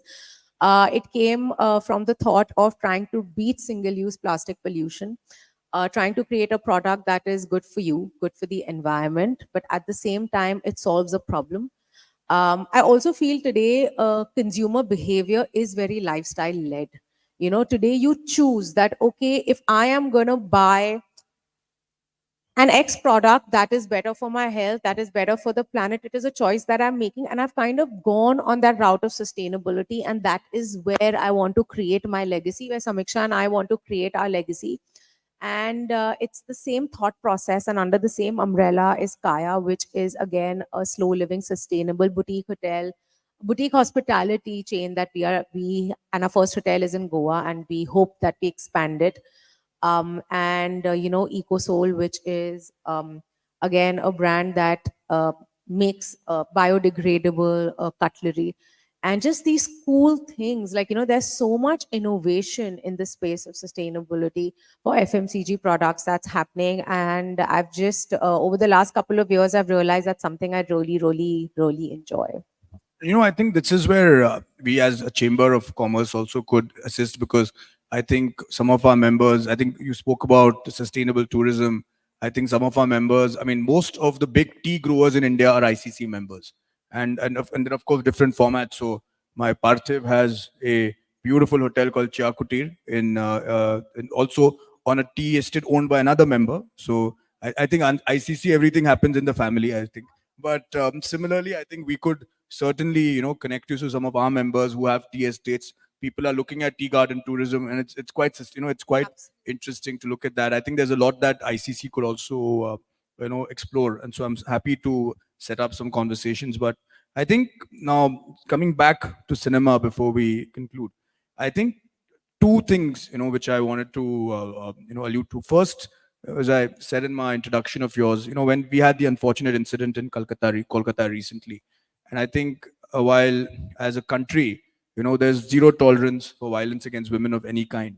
So at the same time, I think while, the roles that you portray gives so much hope to women, gives so much, I would say truly, I mean, you are an embodiment of Nari Shakti. I often joke with Bhumi when I see her that I think she's a secret superhero, who's like fighting crime at night instead of, shooting. But I mean, but I think from this perspective, how do you see yourself? I mean, in terms of as a beacon of hope for people, but at the same time, what more do you think we could do so that women feel safe in the workplace, including in the film industry? That's an issue there. Well, I feel any kind of gender bias, violence against women is not an India problem, it's a global problem. This is years of generational conditioning. I think it also stems from a place that even though we are trying to create an equal footing, an equal playground, that's we've still not been successful. I, on an everyday basis, do deal with casual sexism. At the start of it, when I started, I didn't even know it was something that I was dealing with until I had like my seniors or women that I look up to that told me that is not okay. You have to stand up for your right. And I'm trying to do the same for the younger generation or girls that are going to come into the world now, where I want them to know that, okay, we as a generation are trying to create a safe space for you. I feel what's very important is to speak up and it's just not upon the person who might be the victim. It is our responsibility as a society to come together and make sure that we speak up for people that might be vulnerable. Um, it really baffles me that somebody that I might hold on a pedestal, I don't know what kind of a person is he when he goes back home, because violence literally starts within your bedrooms, within your houses, within your halls. So I would say that if you know of somebody who is on that path, call them out, give people support. It really breaks a woman that goes through that. It really, really breaks you. And it's a lot of trauma that you kind of hold up. I have gone through incidents when I was growing up and I'm still dealing with them. And they were probably something very casual, but something very small for you could have a deep, lasting effect on me. And I feel the only way we can do it is if we truly come together, and it shouldn't be an incident as I mean, it's so heartbreaking that sexual violence has become front page news. We read about it every day. If you look at the numbers, it shocks me. I'm sure many of us have daughters that are growing up. This is not the world we want our daughters to grow up in. And it has to start from within our homes. When we see our daughters see an example of their parents where the man is respecting the woman and the woman is respecting the man, that's where it starts. So at least she will know that what disrespect is. And if somebody treats me like that, I know there's somebody I can go back to and I have somebody to fall back on. So this is so sensitive. It's just about creating a safe ecosystem, and especially when it comes to a safe space where work is concerned. And if I think of films, it's so empowering to be on a film set and see an equal representation for my gender, where it can be like in hair and makeup teams, it can be in the costume teams. Today, even directors and film writers. Are there enough? No. But I'm very, very positive that we as an industry will pioneer it. And the only way we can make the spaces safe is by having stricter laws. We have to make an example of perpetrators. I don't see it happen any other way. It amazes me that how can you not fear the law? How can you not? And it definitely stems from a sickness, right? Because the incidents that we hear and we see, this is not even brutality. This is bestiality. Like it goes beyond me that what comes over you to go through with an act like this. And if you just see violence, like you see videos of small little children abuse little dogs on the street, उनके ऊपर fire cracker फेंक देते हैं, डंडियों से मारते हैं brutally. तो ये तो हम बचपन में देख रहे हैं. And then you see their adults around them encouraging them to do that. So violence has just become such an inherent part of our being, and that's what scares me. There's no empathy left. And I really hope that we change that. I mean, I feel like everybody in this room and you and I are exactly trying to do that. We are trying to make the world a better place. And the more we do, the more we say, that's what's required, and girls have an opinion. It's so important to have an opinion. It's so important to have a voice. And individuals that have an opinion and voice make people uncomfortable, and you will constantly be pushed into a corner. You will constantly be told, be quiet. Oh, you're too big for your shoes. Kitni badi problem maker hai. Har cheez mein iska opinion hai. It's fine. That's the only way you will bring about a change.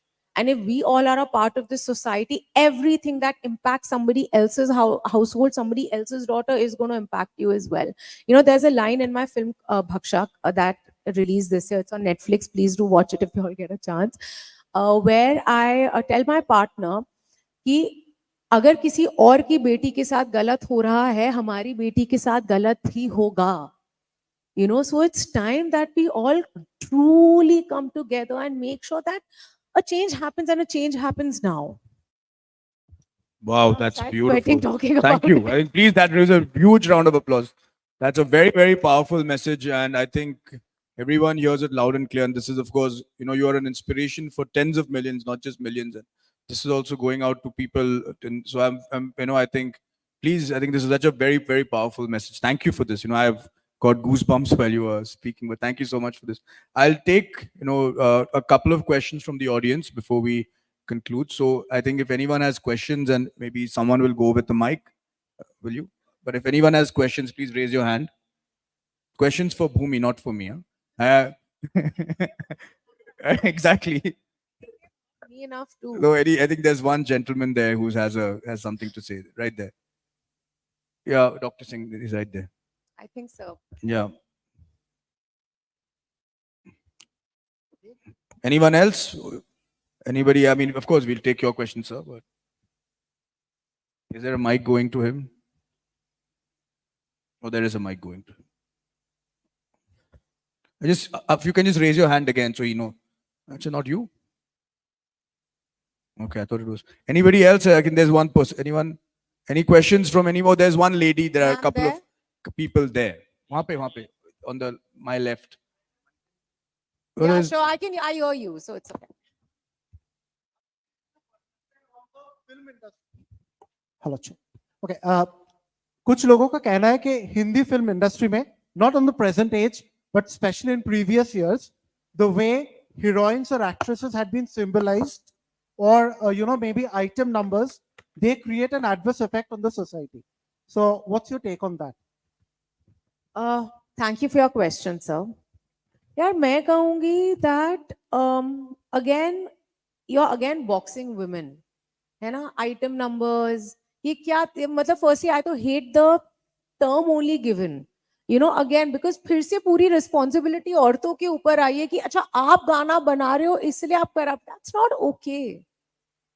The thing is, I feel all these women, firstly, they've all been phenomenal performers. I see that as performance, and performance has been a part of our culture. You go into our historical places. मैं हम्पी बादामी गई थी, कुछ साल पहले. हमारी carvings में नृत्य है. तो हम क्यों, why are we boxing them?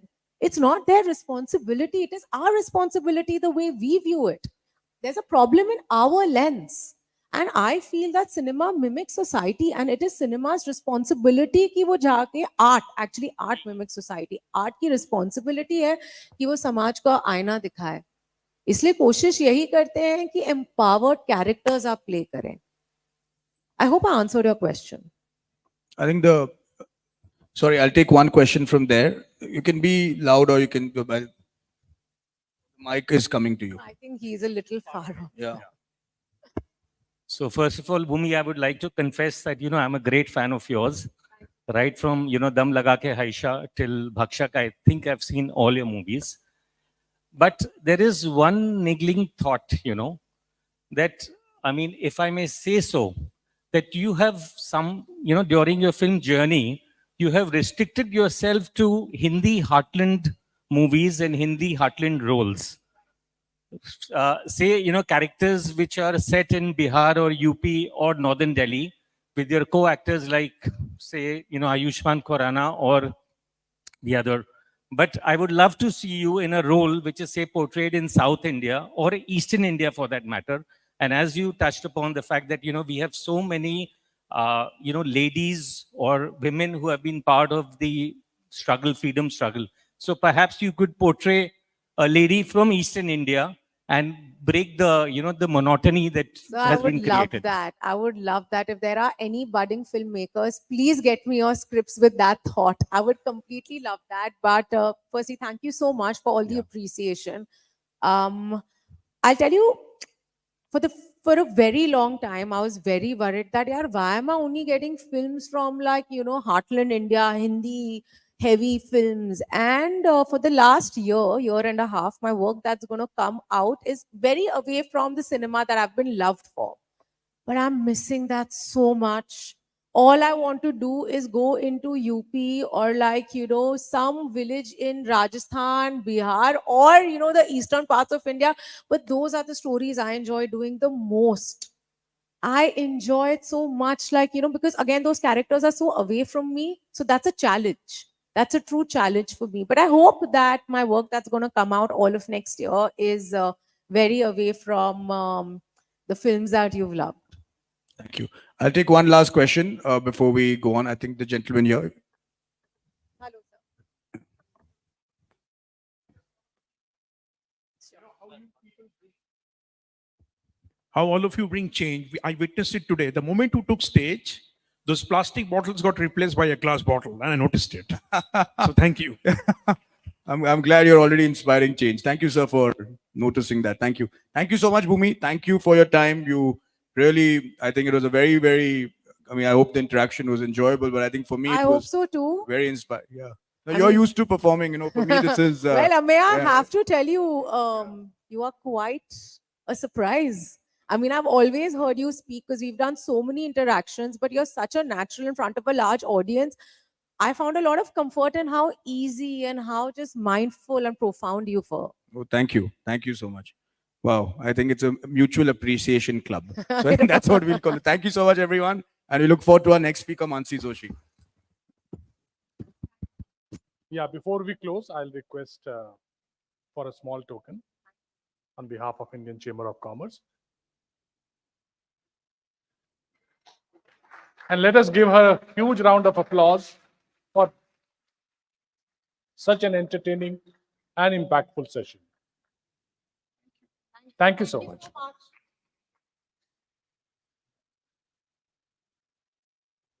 May I now invite on stage Mr. Abhyuday Jindal. Can we change the name boards?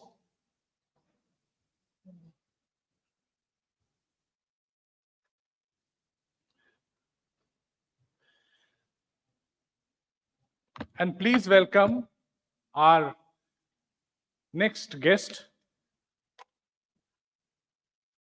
who definitely is an inspiration. And may I invite Ms. Manasi Joshi to please join us on the stage. Please welcome her with a huge round of applause.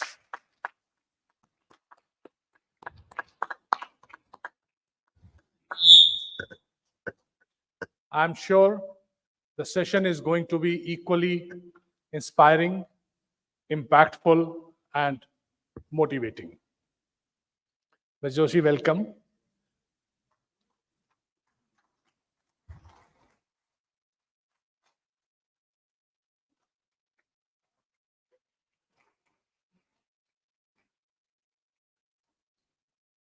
Mr. Jindal, over to you.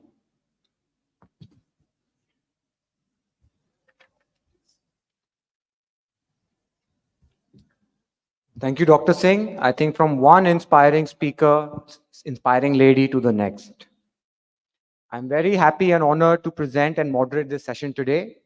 And there are two reasons why I feel so. One, sports has always been very close to my heart. I belong to a family of fitness freaks, and we genuinely believe that sports are so much more about training the body as they are about training the mind. Sports teaches almost everything we need to learn in life: endurance, discipline, resilience, risk-taking, time management, peace, and grace in winning and in losing. Sports is also a great unifier. Nationalities, languages, ethnicities, race, religion, creed, everything melts away into oblivion when people come together to play a common sport. Sports has the power to transcend physical boundaries and forge new pathways for economic progress. According to a report by Nielsen, the global sport market was valued at $550 billion in 2020 and is expected to reach $670 billion by 2025. In recent years, we've seen sports create jobs, boost tourism, and enhance infrastructure, contributing significantly to economic progress worldwide. This really holds especially true here in India, where the integration of sports into education has become a national priority. The National Education Policy of 2020 advocates a cross-cultural approach, curricular approach, embedding sports into academic progress to help students develop essential skills in life. However, now more than ever, the value of sports extends far beyond able-bodied participation. The global promotion of para-sports has shattered the misconception that physical disabilities are barriers to competitive participation. This was on full display at the recently concluded Paralympic Games in Paris this year, where over 4,400 athletes from around the world competed for 549 medal events across 22 sports. India, I am very proud to say, had a phenomenal performance at these games, finishing 18th in the medal tally with a total of 29 medals. 7 golds, 9 silvers, and 13 bronze, 11 of which were won by our incredible women athletes. Which brings me to the second reason why it is a moment of honor for me to introduce this session and its speaker to you. Today, we are joined by Ms. Manasi Joshi, former world champion in para badminton.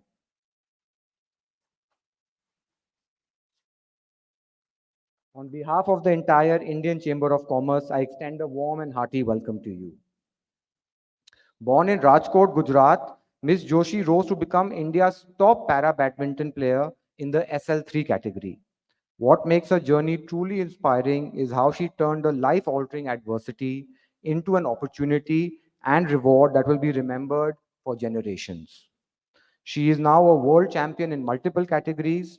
Her victory at the Spanish Para Badminton International in 2017 marked a major turning point in her career. She went on to win the Para Badminton World Championship in 2019 in the SL3 category. Her achievements include numerous medals at the BWF Para Badminton World Circuit, the Asian Para Games, and the Asian Championships. Beyond the court, Ms. Joshi advocates for the rights of the people with disabilities. In 2019, she was voted as BBC's Indian Sportswoman of the Year, and she won the National Award for the Best Sportsperson with Disability. In addition, she was recognized as the Time Next Generation Leader in 2020, BBC 100 Woman in 2020, and Forbes India Self-Made Woman of 2020. 2020 was the year when the world recognized her extraordinary spirit. The makers of the Barbie doll released the Manasi Joshi Barbie doll, a perfect homage to an athlete who young girls can look up to for inspiration and with admiration. As a father to a young girl myself, I found this portrayal truly heroic and also a refreshing departure from conventions. Now, ladies and gentlemen, let us hear from Manasi Joshi. Thank you.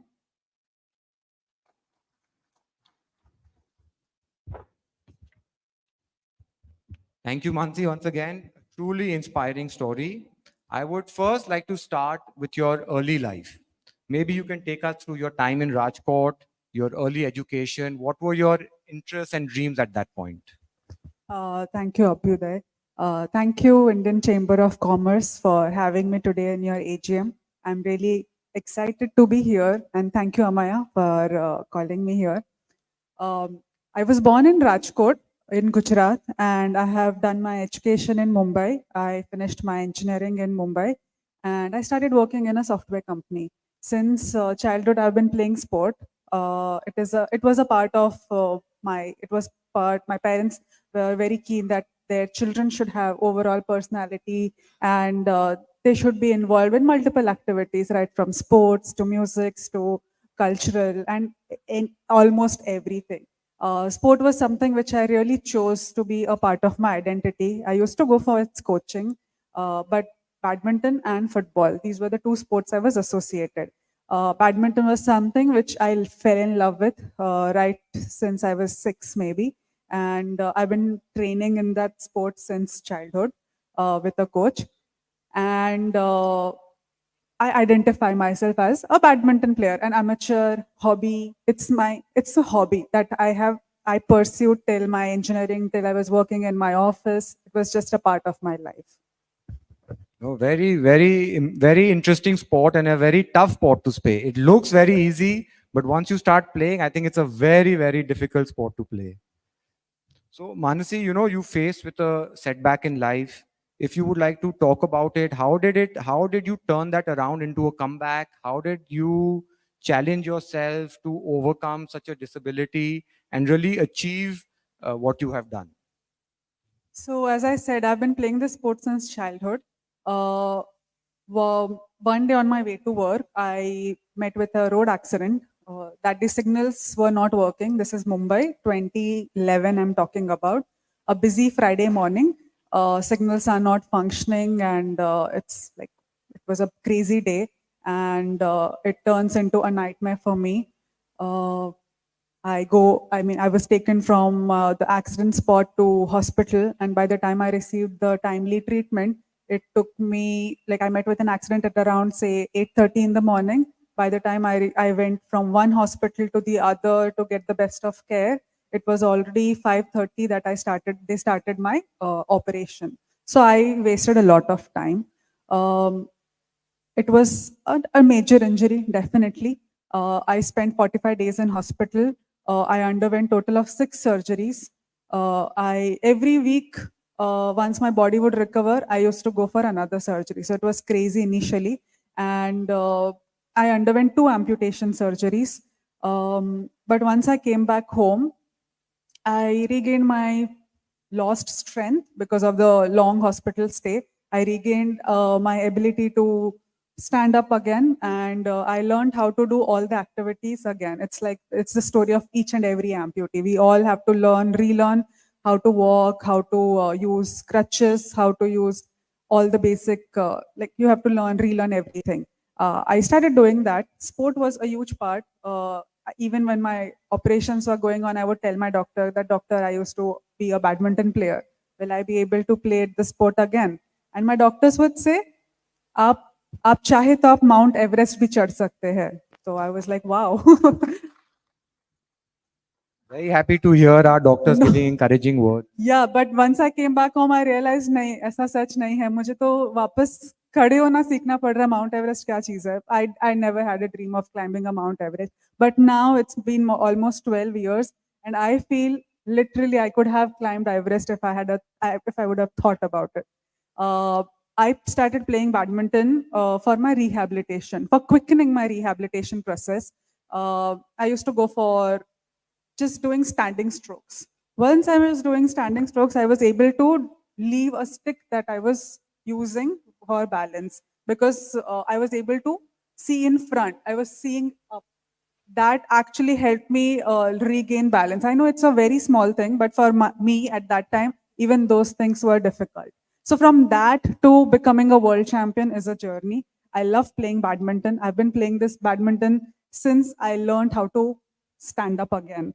And that sport has taken me multiple places. I started playing corporate level tournaments. From corporate level tournaments, I came to know about para sports. I used to play with able-bodied people. Even after my disability, I had won multiple tournaments and games in Mumbai in corporate circuit. Then through social media, I came to know about para badminton. And in 2014, so it's almost 10 years, I started playing at national level, then international, and since 2015, 2016. So this is like 2.5 years post my learning to walk again. I've become an international player. So for me, that was like a great achievement at that time. Now I'm pursuing a career in sports.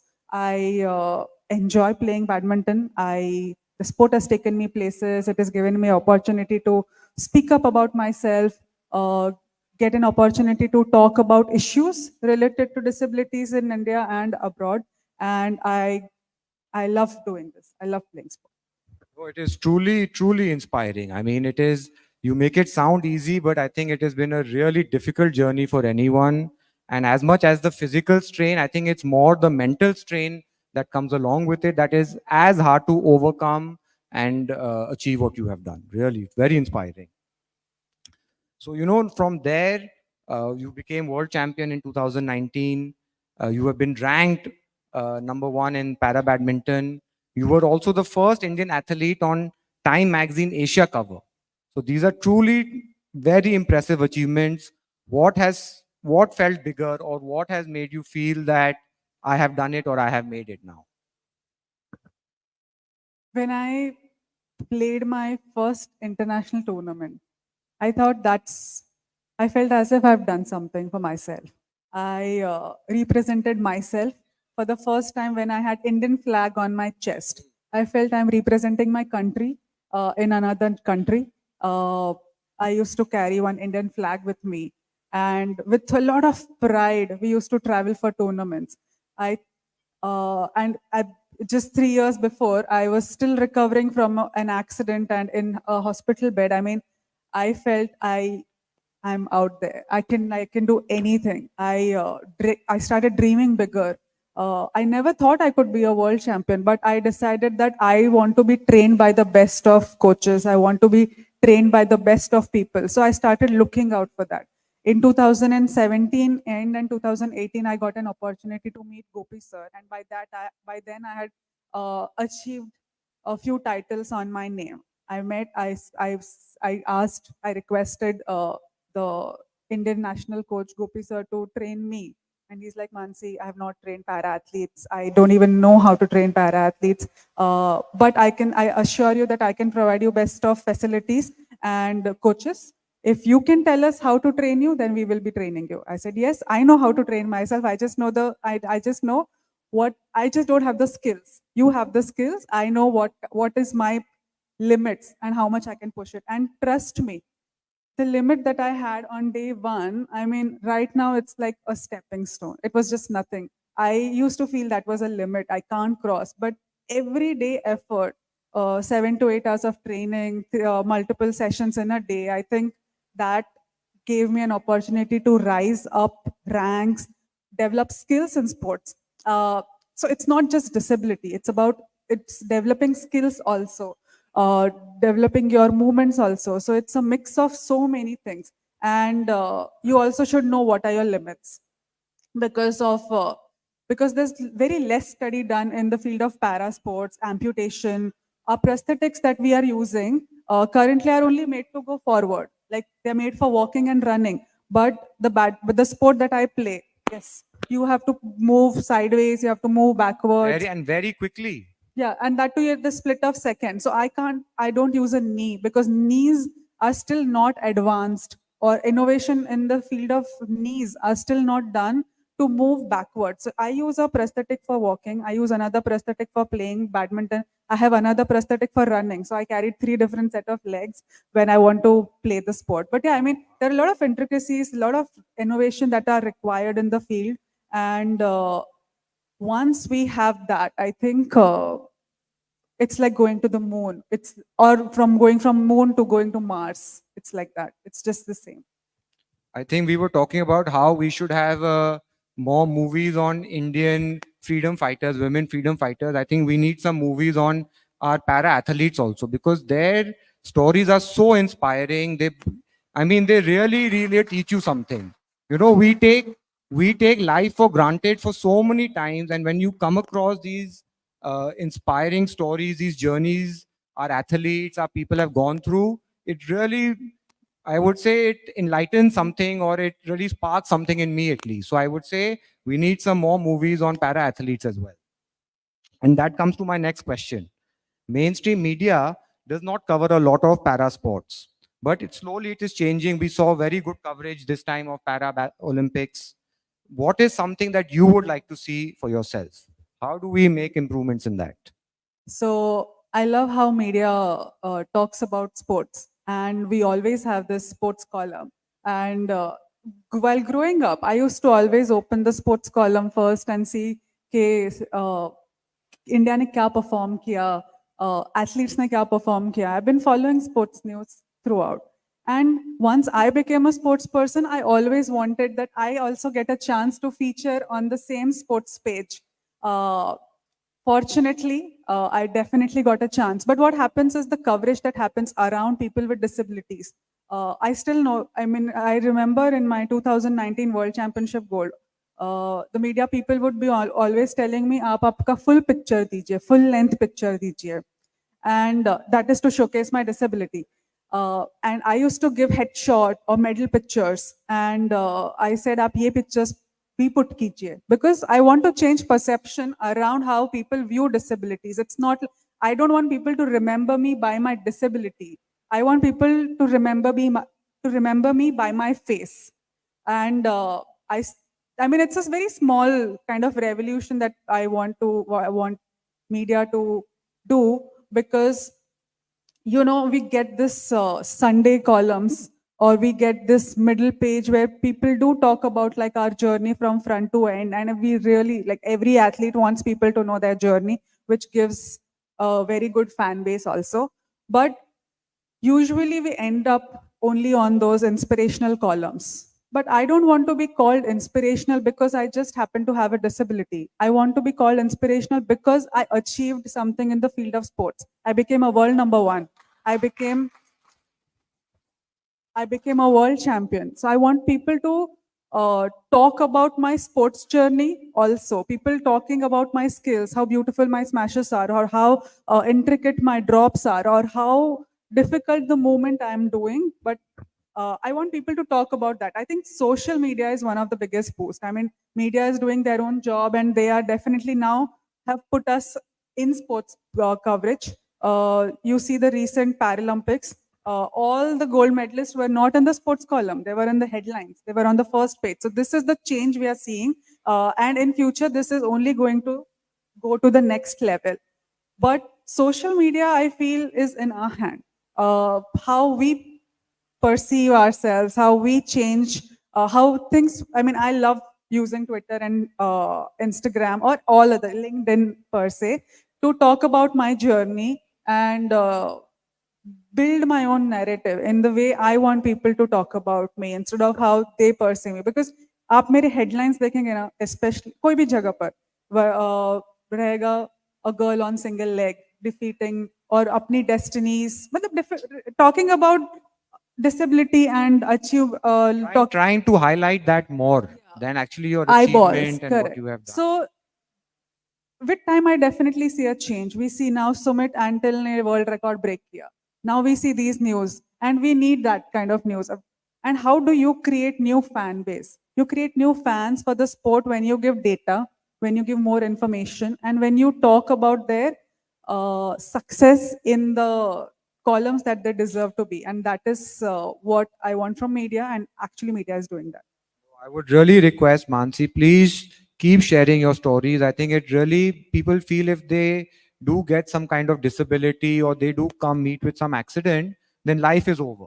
But I think the more you share your story, people will get inspired, they will get uplifted, they will see that if she is able to do it or so many other athletes are able to do it, even I can. So please keep sharing your story. It's very, very important. You had a heartbreaking loss at this year's Olympics as well. What were your first thoughts and emotions when you saw other para athletes performing so well at the Olympic Games? I'm very happy for my colleagues who have been doing amazing at Paralympics. India won 29 medals. 5 came from badminton. So I'm very happy for my badminton players for awesome performance. So for me, it was very difficult. I lost in group round. Before this tournament, I had never ever come home without a medal. So for me, it was a huge loss. It's been less than a month since we have come back, and I'm still trying to process the loss. I'm understanding like what next, what are my plans, and because now we have till in last 10 years, I have followed a structure, especially last 4 years before the games. We were following a complete structure. We had a proper plan, a date. I mean, I last year I played around 13 tournaments for qualification for Paralympics. It's like every month I was traveling for a tournament. I was not able to give time to any of the activity. All I was doing was getting up, go for training, come back home, have lunch, sleep for 2 hours, again go back for training, come back home, have dinner, and sleep. That was my daily routine in last 4.5, 5 years.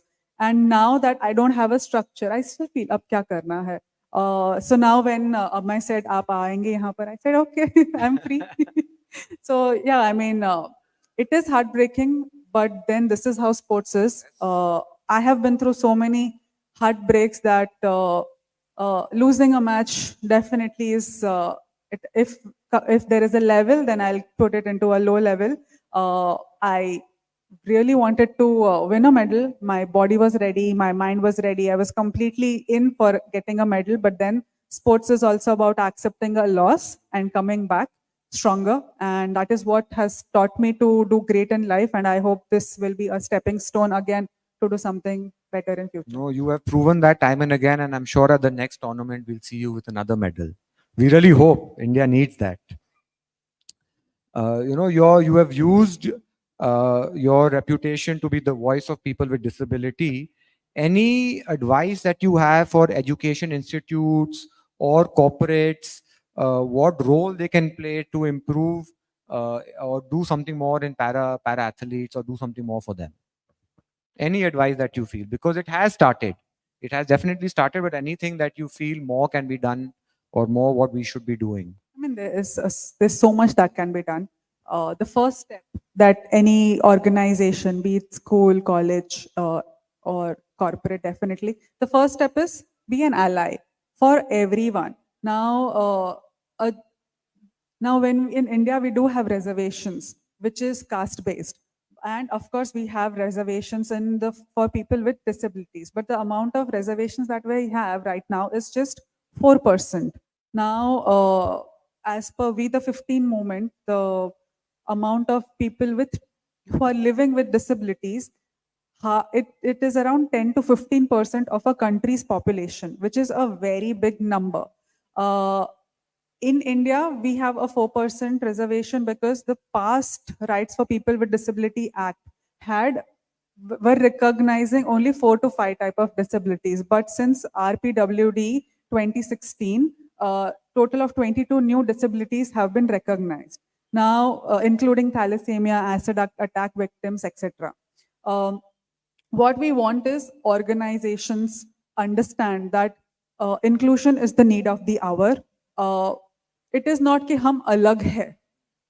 People think कि जिनको disability होता है, उसके बाद उनमें कुछ special power आ जाता है. And that is a very general belief in our country कि इनकी आंखें ने ये देख नहीं सकते हैं तो इनका touch का perception बढ़ जाता है. That's not true. My friends with blindness, they say कि they feel excluded. when we have to give OTP for our card. Previously, we used to put in numbers, but now all numbers are jumbled up on a screen. Now technology advance हो रहा है, but are we considering all the people? तो हम अगर हम inclusive नहीं है, हम हर section of society को consider नहीं कर रहे हैं चल आगे बढ़ने के लिए, then we are missing out on so many things. Here we have Saket, who is a social entrepreneur and who is doing some amazing work in the field of startups. And we need more and more people like him to be pushed ahead and grow their businesses, grow their ideas, be an ally. First thing I'll tell an organization, don't other us thinking कि हमारे पास कोई special power है, क्योंकि हमारे पास कोई special power नहीं है. I became a person with disability because of system ka issues. I could have, I mean, I wish I didn't have to go through an accident. I didn't have to, I mean, I don't like sitting on the stage and talk about कि हमें equality, equity चाहिए. I don't want to do that. I want to lead a very normal life like all of you. But then, if we don't do it, then who? And I would request organizations to hire more people with disabilities on, and not because we happen to have disabilities, but because of our merit.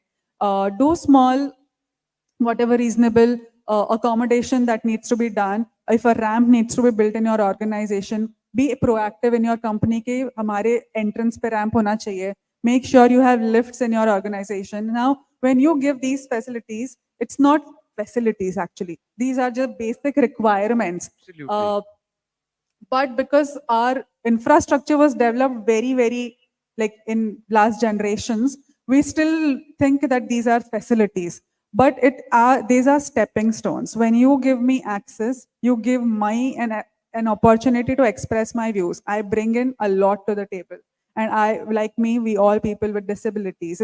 Now I'm a software engineer by profession. I don't require me to move around. Of course, I'm one of the best in sports. And I have proved time and again that I can do much better than many people. But still, my job that was a software job didn't require me to do movements or anything. So I mean, I wish we do not consider disability as an identity. It is a part of my identity, but not my complete identity. I'm more than that. I'm a fit individual. I am socially active. I love to explore new opportunities. I love to do gardening. I do embroidery in my free time. So consider me as a full, as a complete individual and not just inko aisa dijiye, inko, don't other me. So I mean, there's a lot of things we need to do. First is change perception and how we perceive people with disabilities. I think you made some very important points, and I would urge all my friends here that please heed Manasi's advice and let us hire some more people, let us make some more facilities available for them, and let's not act or treat them differently. One thing from my own organization, if I can share, that we do employ certain amount of deaf people, and I'm not just saying because of the reason, they are actually some of the best workers we have, because they don't get distracted. You give them a task, they will complete it without any distraction, any complaint, any issue. And every time I'm only trying to increase. So I urge all of you to please heed Manasi's advice and also include some people in our offices, in our factories, and absolutely don't think that they are disabled. Treat them as equal beings and they will deliver as that as well. Another thing which I was very surprised and very happy to hear, that there's a Barbie doll that was created after you. You know, that is something I think all of us must be very pleasantly surprised to hear that. So how did that make you feel? When did that happen? And that's another very exciting, inspiring thing. So you should see that doll. It's very beautiful. It looks exactly like me. It has a prosthetic like mine. Its shoes have design like my shoes. Its hairstyle. It's like so pretty and very intricate in design.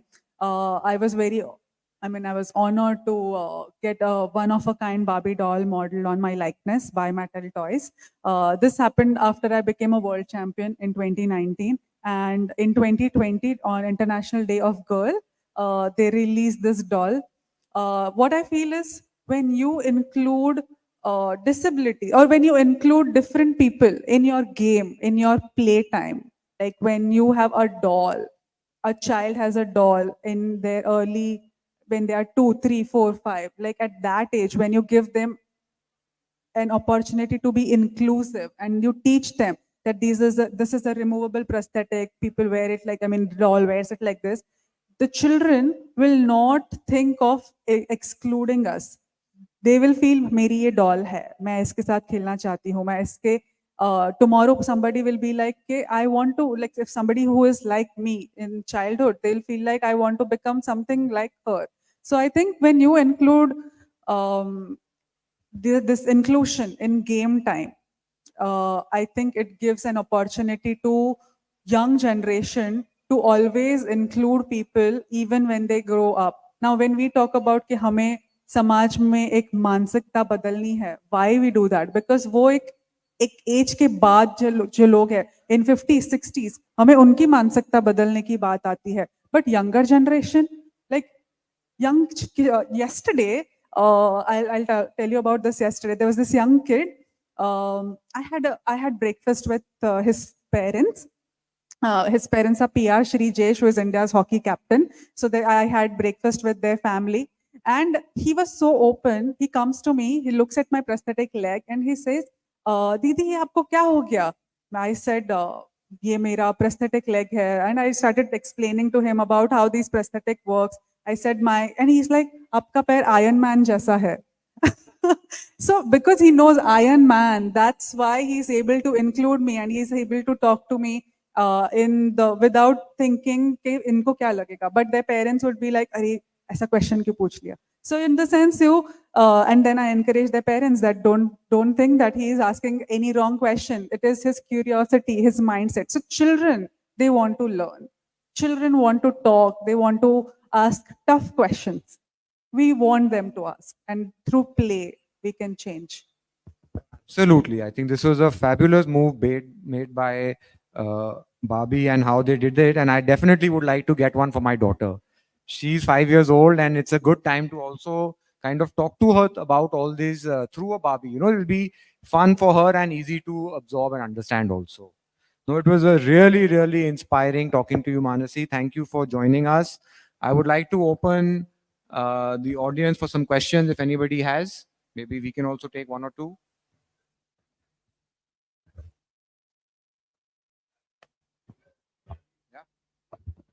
Prashant, please. I think Mike.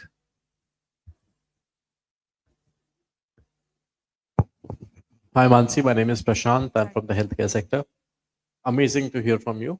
I would like to know more about, maybe offline or online, however, so you would choose to, the delay between your accident and your treatment and what could be done to fix it. And if from ICC side, ICC Healthcare, we can sort of with your help shorten that gap or do advocacy on shortening that gap, that will be a great opportunity.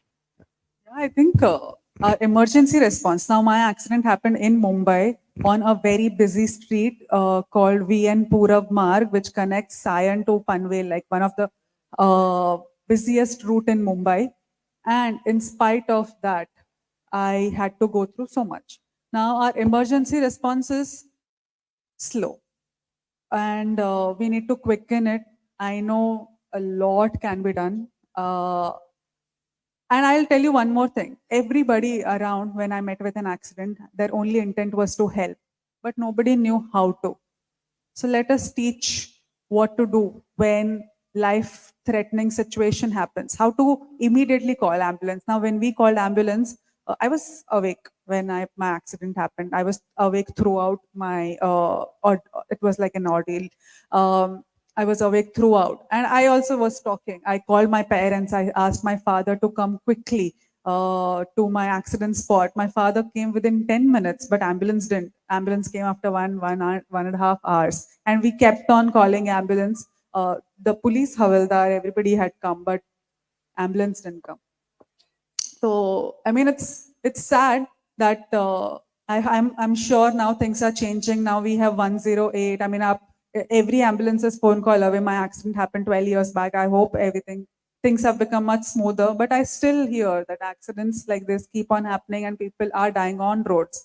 Let us make our roads safer. Let us drive more efficiently. Let us not think कि आज मुझे late हो रहा है क्योंकि आप 5 minute late पहुंच के कुछ नहीं होता, but 5 मिनट के जल्दी पहुंचने के चक्कर में बहुत कुछ हो सकता है. So I wish people are more aware when they are behind the wheels. And again, I mean, I know it is not just our responsibility as drivers, but it is a complete responsibility of each and every one, right from government to road department to traffic police to everyone, I think. Just expanding on this one more point, there was an incident in a school of Calcutta where a girl of class 12 had a medical episode, but nobody knew what to do with it. So they waited for the parents to come, which took 4 hours, between which the poor girl, she expired. And the hospital was right across the street. So this is a common paradigm that people willing to, but don't know how to. So we from ICC over the last 3 years have done more than 40 training programs in schools, teaching people how to handle a fall or electric shock or a burn incident or something. So if you could kindly find some time to help us with this program and this awareness and spreading the awareness, it will be a great, I mean, having a world-class brand ambassador as yourself, would love to have it. Great work that you are doing, and we all need more education in our schools, especially that children come to know कि just like twist, ankle twist में कैसे deal करना है, right from ankle twists to all smaller to major things. And some things we don't have to even deal with it. Like let our emergency response be quick. That way. But Thanks. great work that you are doing. I'd love to take my time out and Thanks so much. be a part of this project. Yeah, Prashant, this is amazing. I think let's take this national, because even I don't know how to handle when somebody gets hurt. What is the first step you're supposed to take? Even I would struggle with that. So I think let's take this national. For sure. I think Amir.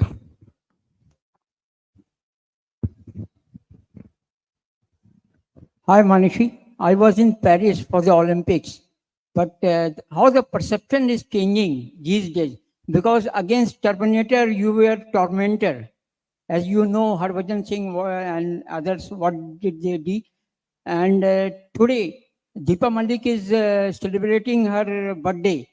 So how much inspiration you got from Deepa Malik? And what about the perception? Is it changing after you spoke against Harbhajan Singh? No comments about what I posted about Harbhajan Singh here.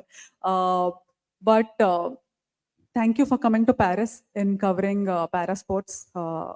It's great. Thank you. Today is Deepa Malik ma'am's birthday. Yesterday we were in Mumbai. We were invited by Ambani family to their residence, and our sports journeys were celebrated. And we took that day to, like, in the late in the evening, we celebrated her birthday.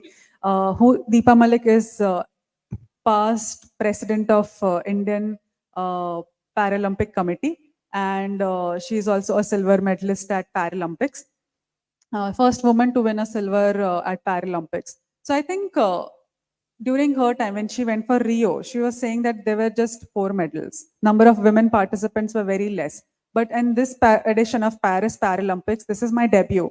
My sport, para badminton, became a part of Paralympics just in Tokyo. And my event, SL3, became a part of Paralympics just this Paris. So our sport is pretty new in Paralympics. And Paris was the games which made sure that there is equal number of participation in men and women participants. So there were 49% women athletes at Paris. There were a total of 4,400 participants at Paris, out of which we all competed for 549 medal events. So there was around more than 1,600 medals to be won. We at India came back home with 30 medals, 29 medals to be more specific. And definitely the perception around disability is changing. Our current Prime Minister is taking out time in congratulating athletes. He's taking time in following us athletes on social media. The funding is phenomenal. We have equal prize money in our central schemes.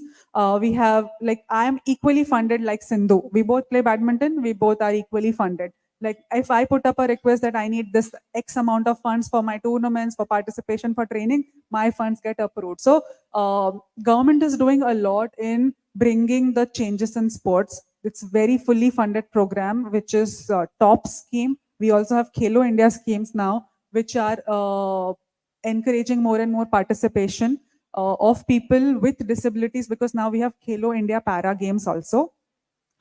When you see a person with disability competing in games around, they come from a very poor background. People come from different sections of the society and they play different types of sport. When they play the sport, they're actually changing perception in their own localities and their own communities by doing the work that they are doing. And it also gives them an opportunity to rise up. When a prime minister wishes them congratulations, it also gives you that it gives that awe in the whole community itself. So I think it changes the perception. I am very happy that sports is getting good funding. Of course, we need to work on the governance part of the sports, and it's still progressing. But then I wish now currently para sports is being covered properly. News like yesterday when there was this conversation of athletes. Now the invitation by the Ambani family was not only to Paris Olympians, it was also to Paris Paralympians. So now Olympics and Paralympics are now spoken together. Platform. And now when we and India as a country wants to host the next Olympics at Ahmedabad in 2036, it's going to be next India's Olympic and Paralympic Games. So the whole perception in language is also changing. And this is the language we want to be seeing everywhere in the country in next few years before we start hosting. Very happy to hear that Government of India is already taking the lead in this. I think it's somewhere where all of us as corporates have to step up.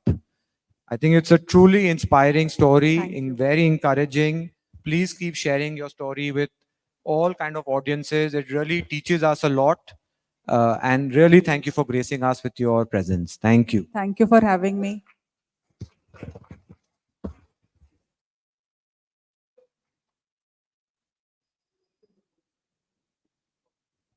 Yes, please, Vice President Ji. Yes, Mr. Agarwal. Hello, Mansi ji. Hi. First of all, I would like to thank you to all of us giving this opportunity. You know, your journey is very, very different. And I feel the right word for you is an iron lady, you know. So thank you so much. It is a very, very different experience for all of us. And once again, dhanyawad. Thank you. Thank you for having me, and thank you Indian Chamber of Commerce for having me in your AGM. It's so lovely to be here. Thank you. Thank you. Mr. Jindal, may I request you to kindly present a small token?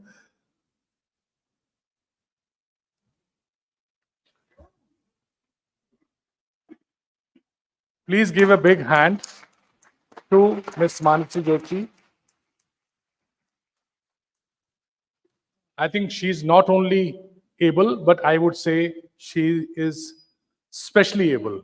I think more able than most of us. A big round. Thank you.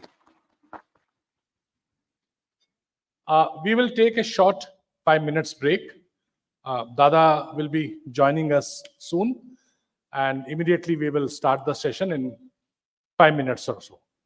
Thank you.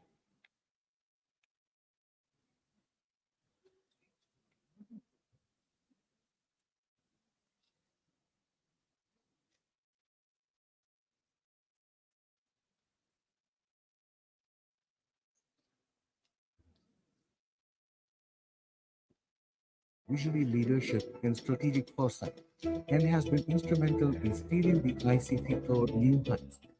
In addition to 10 regional offices, Mr. Prabhu has taken the initiative in opening national representative offices in Rajasthan, Jammu and Kashmir, and Gujarat. ICC has already opened 27 offices in 25 countries. We have a glorious year in his tenure in his presidency. His commitment to fostering innovation, entrepreneurship, and sustainable development has significantly enhanced ICC's role in shaping the country's business landscape.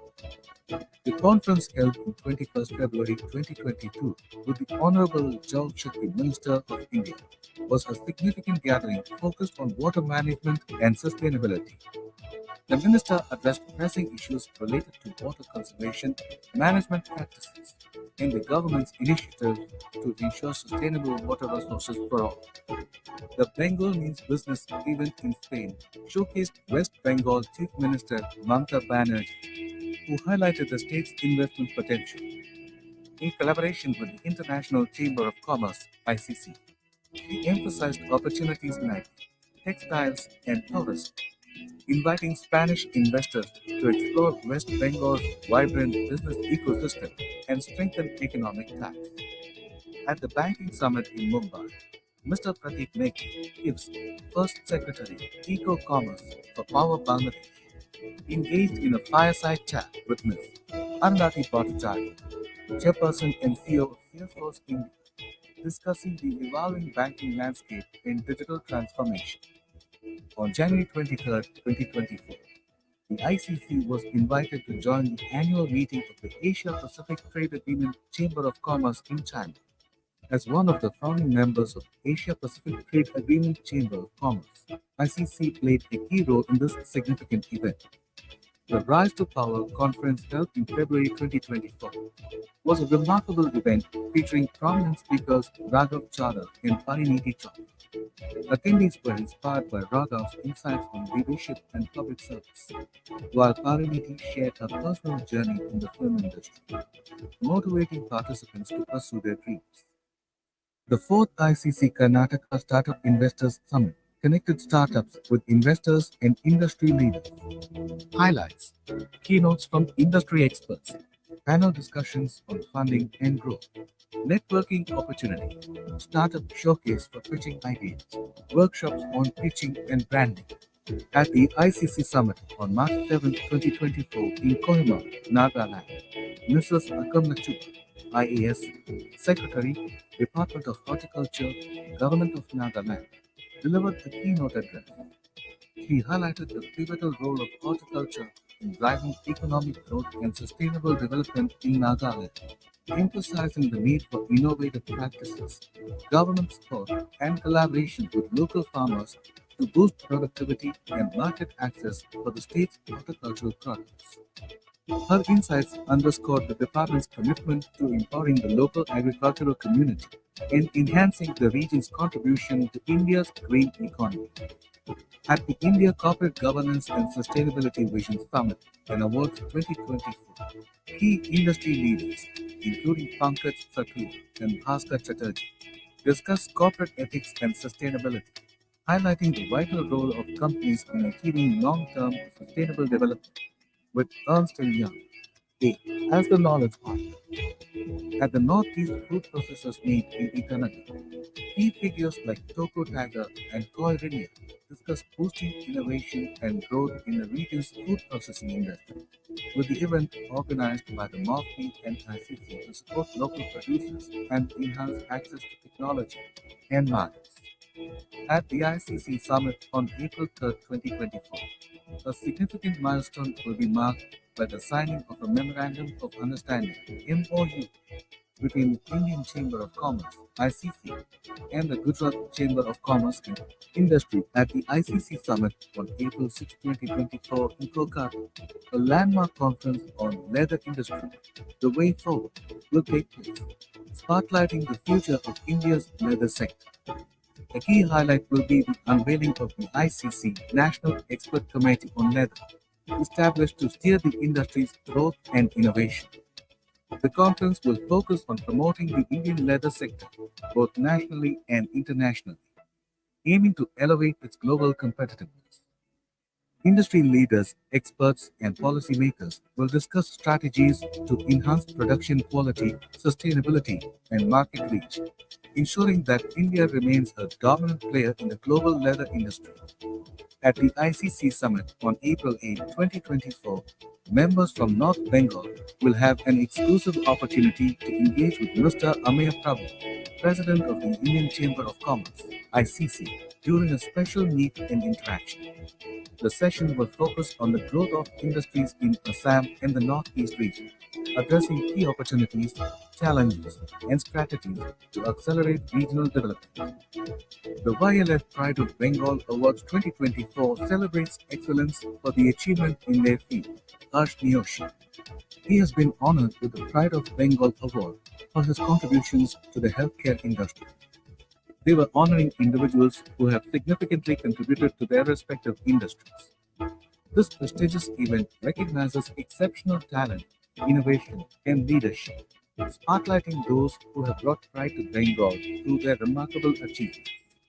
The third Nepal Investment Summit, led by Prime Minister K.P. Sharma Oli, brought together global investors and dignitaries to explore opportunities in Nepal, focusing on infrastructure, energy, tourism, and technology. The summit aimed to boost investment-friendly policies and sustainable economic growth through public-private partnerships. Dr. S. Jahin.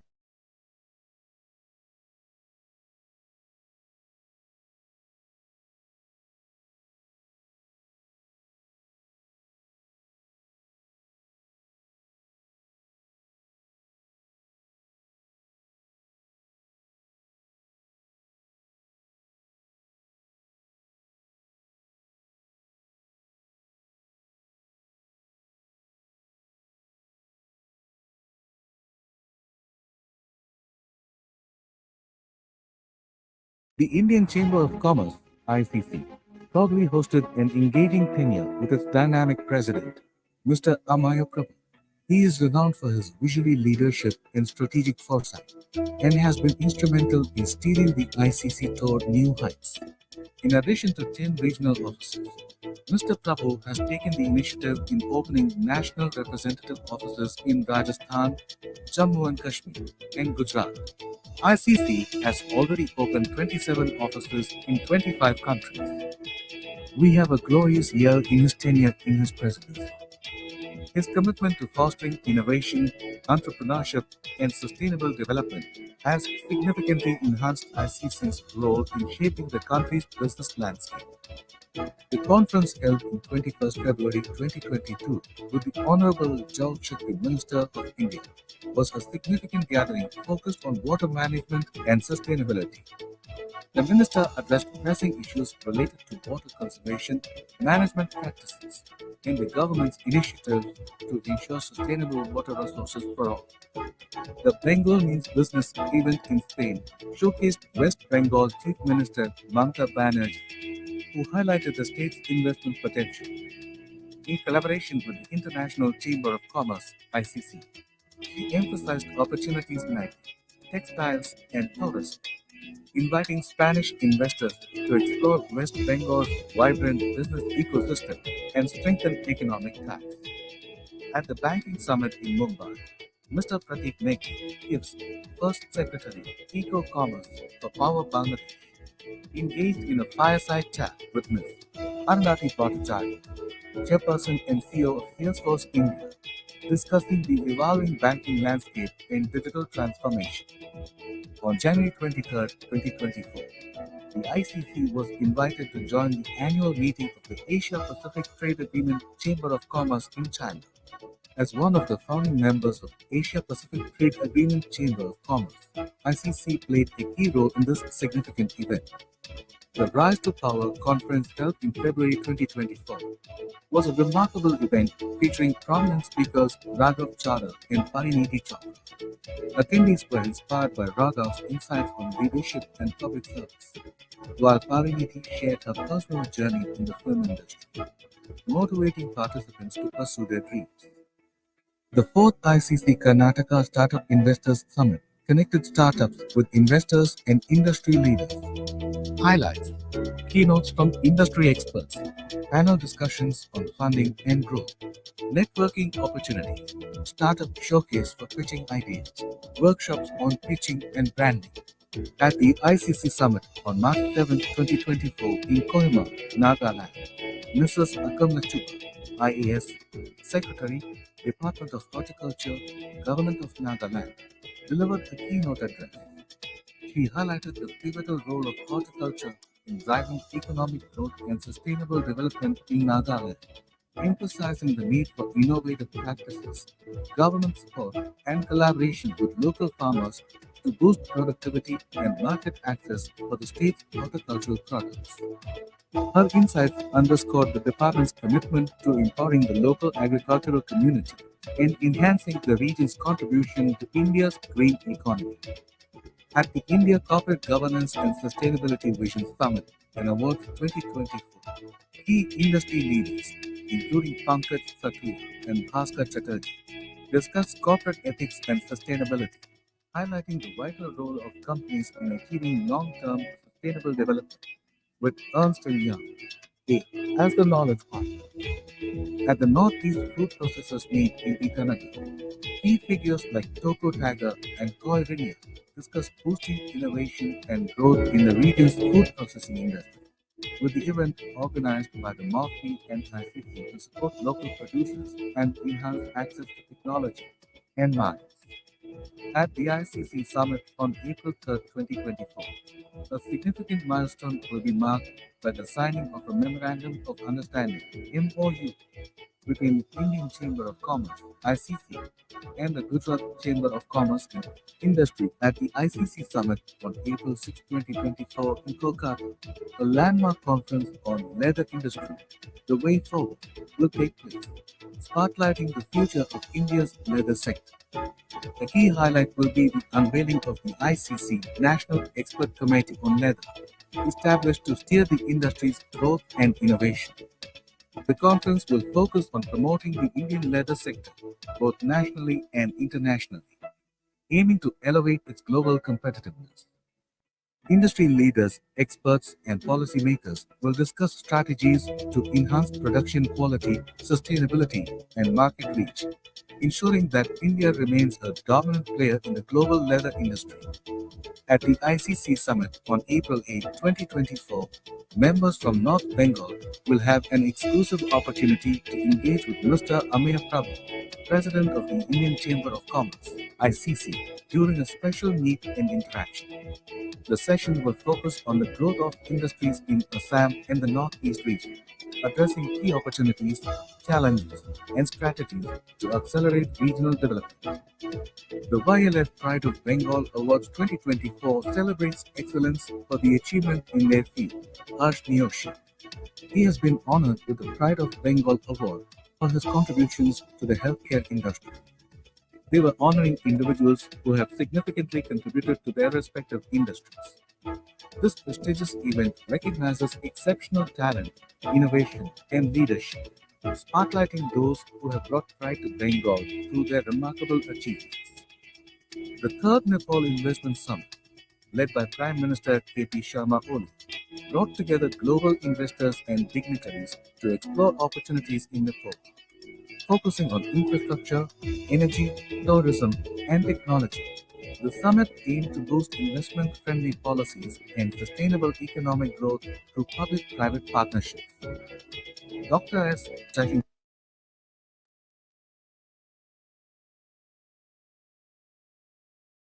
Hi, what's that? That's a Manish Malhotra. Not your dress. The cupboard. The laminate is a Manish Malhotra design.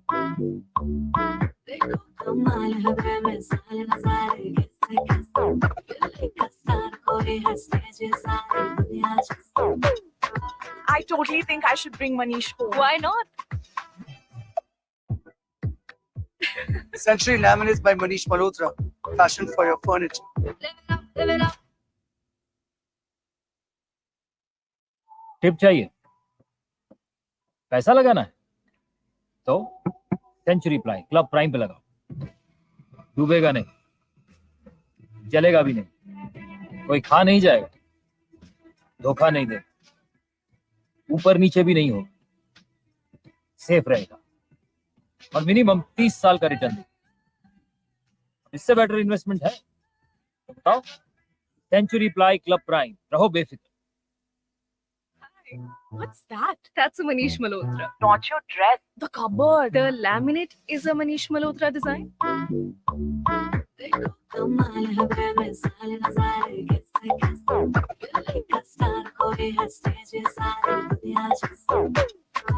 I totally think I should bring Manish home. Why not? Century Laminates by Manish Malhotra. Passion for your furniture. Indian Chamber of Commerce, ICC, proudly hosted an engaging tenure with its dynamic president, Mr. Amaya Prabhu. He is renowned for his visionary leadership and strategic foresight, and has been instrumental in steering the ICC toward new heights. In addition to 10 regional offices, Mr. Prabhu has taken the initiative in opening national representative offices in Rajasthan, Jammu and Kashmir, and Gujarat. ICC has already opened 27 offices in 25 countries. We have a glorious year in his tenure in his presidency. His commitment to fostering innovation, entrepreneurship, and sustainable development has significantly enhanced ICC's role in shaping the country's business landscape. The conference held on 21st February 2022 with the Honorable Jal Shakti Minister of India was a significant gathering focused on water management and sustainability. The minister addressed pressing issues related to water conservation, management practices, and the government's initiatives to ensure sustainable water resources for all. The Bengal Means Business event in Spain showcased West Bengal Chief Minister Mamata Banerjee, who highlighted the state's investment potential. In collaboration with the International Chamber of Commerce, ICC, she emphasized opportunities in IT, textiles, and tourism, inviting Spanish investors to explore West Bengal's vibrant business ecosystem and strengthen economic ties. At the Banking Summit in Mumbai, Mr. Pratik Neki, IF's first Secretary, Eco-Commerce for Power Bangladesh, engaged in a fireside chat with Ms. Arundhati Bhattacharya, Chairperson and CEO of Salesforce India, discussing the evolving banking landscape and digital transformation. On January 23, 2024, the ICC was invited to join the annual meeting of the Asia Pacific Trade Agreement Chamber of Commerce in China. As one of the founding members of Asia Pacific Trade Agreement Chamber of Commerce, ICC played a key role in this significant event. The Rise to Power conference held in February 2024 was a remarkable event featuring prominent speakers Raghav Chadha and Pariniti Chopra. Attendees were inspired by Raghav's insights on leadership and public service, while Pariniti shared her personal journey in the film industry, motivating participants to pursue their dreams. The fourth ICC Karnataka Startup Investors Summit connected startups with investors and industry leaders. Highlights: keynotes from industry experts, panel discussions on funding and growth, networking opportunity, startup showcase for pitching ideas, workshops on pitching and branding. At the ICC Summit on March 7, 2024 in Kohima, Nagaland, Mrs. Akamna Chuk, IAS, Secretary, Department of Horticulture, Government of Nagaland, delivered a keynote address.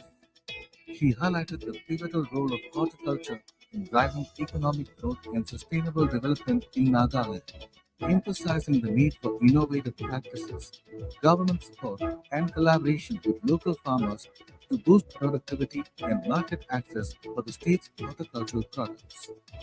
Her insights underscored the department's commitment to empowering the local agricultural community and enhancing the region's contribution to India's green economy. At the India Corporate Governance and Sustainability Vision Summit and Awards 2024, key industry leaders, including Pankaj Satya and Bhaskar Chatterjee, discussed corporate ethics and sustainability, highlighting the vital role of companies in achieving long-term sustainable development, with Ernst & Young, A, as the knowledge partner. At the Northeast Fruit Processors Meet in Itanagar, key figures like Toko Tiger and Koi Rinia discussed boosting innovation and growth in the region's food processing industry, with the event organized by the MOFI and ICC to support local producers and enhance access to technology and markets. At the ICC Summit on April 3, 2024, a significant milestone will be marked by the signing of a Memorandum of Understanding (MOU) between the Indian Chamber of Commerce (ICC) and the Gujarat Chamber of Commerce and Industry at the ICC Summit on April 6, 2024 in Kolkata. A landmark conference on leather industry, the way forward, will take place, spotlighting the future of India's leather sector. The key highlight will be the unveiling of the ICC National Expert Committee on Leather, established to steer the industry's growth and innovation. The conference will focus on promoting the Indian leather sector, both nationally and internationally, aiming to elevate its global competitiveness. Industry leaders, experts, and policymakers will discuss strategies to enhance production quality, sustainability, and market reach, ensuring that India remains a dominant player in the global leather industry. At the ICC Summit on April 8, 2024, members from North Bengal will have an exclusive opportunity to engage with Mr. Ameya Prabhu, President of the Indian Chamber of Commerce (ICC), during a special meet and interaction. The session will focus on the growth of industries in Assam and the Northeast region, addressing key opportunities, challenges, and strategies to accelerate regional development. The YLF Pride of Bengal Awards 2024 celebrates excellence for the achievement in their field. Harsh Niyoshi. He has been honored with the Pride of Bengal Award for his contributions to the healthcare industry. They were honoring individuals who have significantly contributed to their respective industries. This prestigious event recognizes exceptional talent, innovation, and leadership, spotlighting those who have brought pride to Bengal through their remarkable achievements. The third Nepal Investment Summit, led by Prime Minister KP Sharma Oli, brought together global investors and dignitaries to explore opportunities in Nepal, focusing on infrastructure, energy, tourism, and technology. The summit aimed to boost investment-friendly policies and sustainable economic growth through public-private partnerships. Dr. S. Jahin.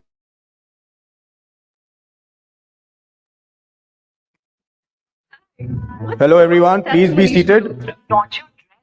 I'll request Abhyuday.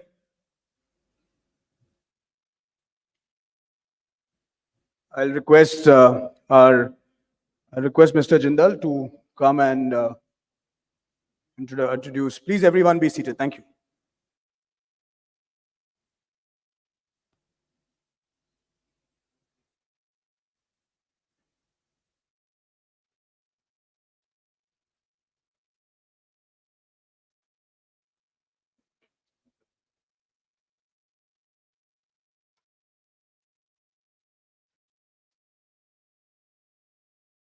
We all have been waiting for our chief guest, and we are so glad to have you. First, let's welcome our Dada with a round of applause, huge round of applause. Firstly, before everything starts, I just want to apologize for my delay. I was next door only at the Marriott because the Cricket Association of Bengal's annual general meeting was going on. It started at 6. I had told Mr. Jindal that I could be 15-20 minutes late. So my sincere apologies. All of you are waiting, but I'm happy to be here. I think rather we are thankful to you. And I would now request Mr. Jindal to kindly welcome our guest with a flower bouquet.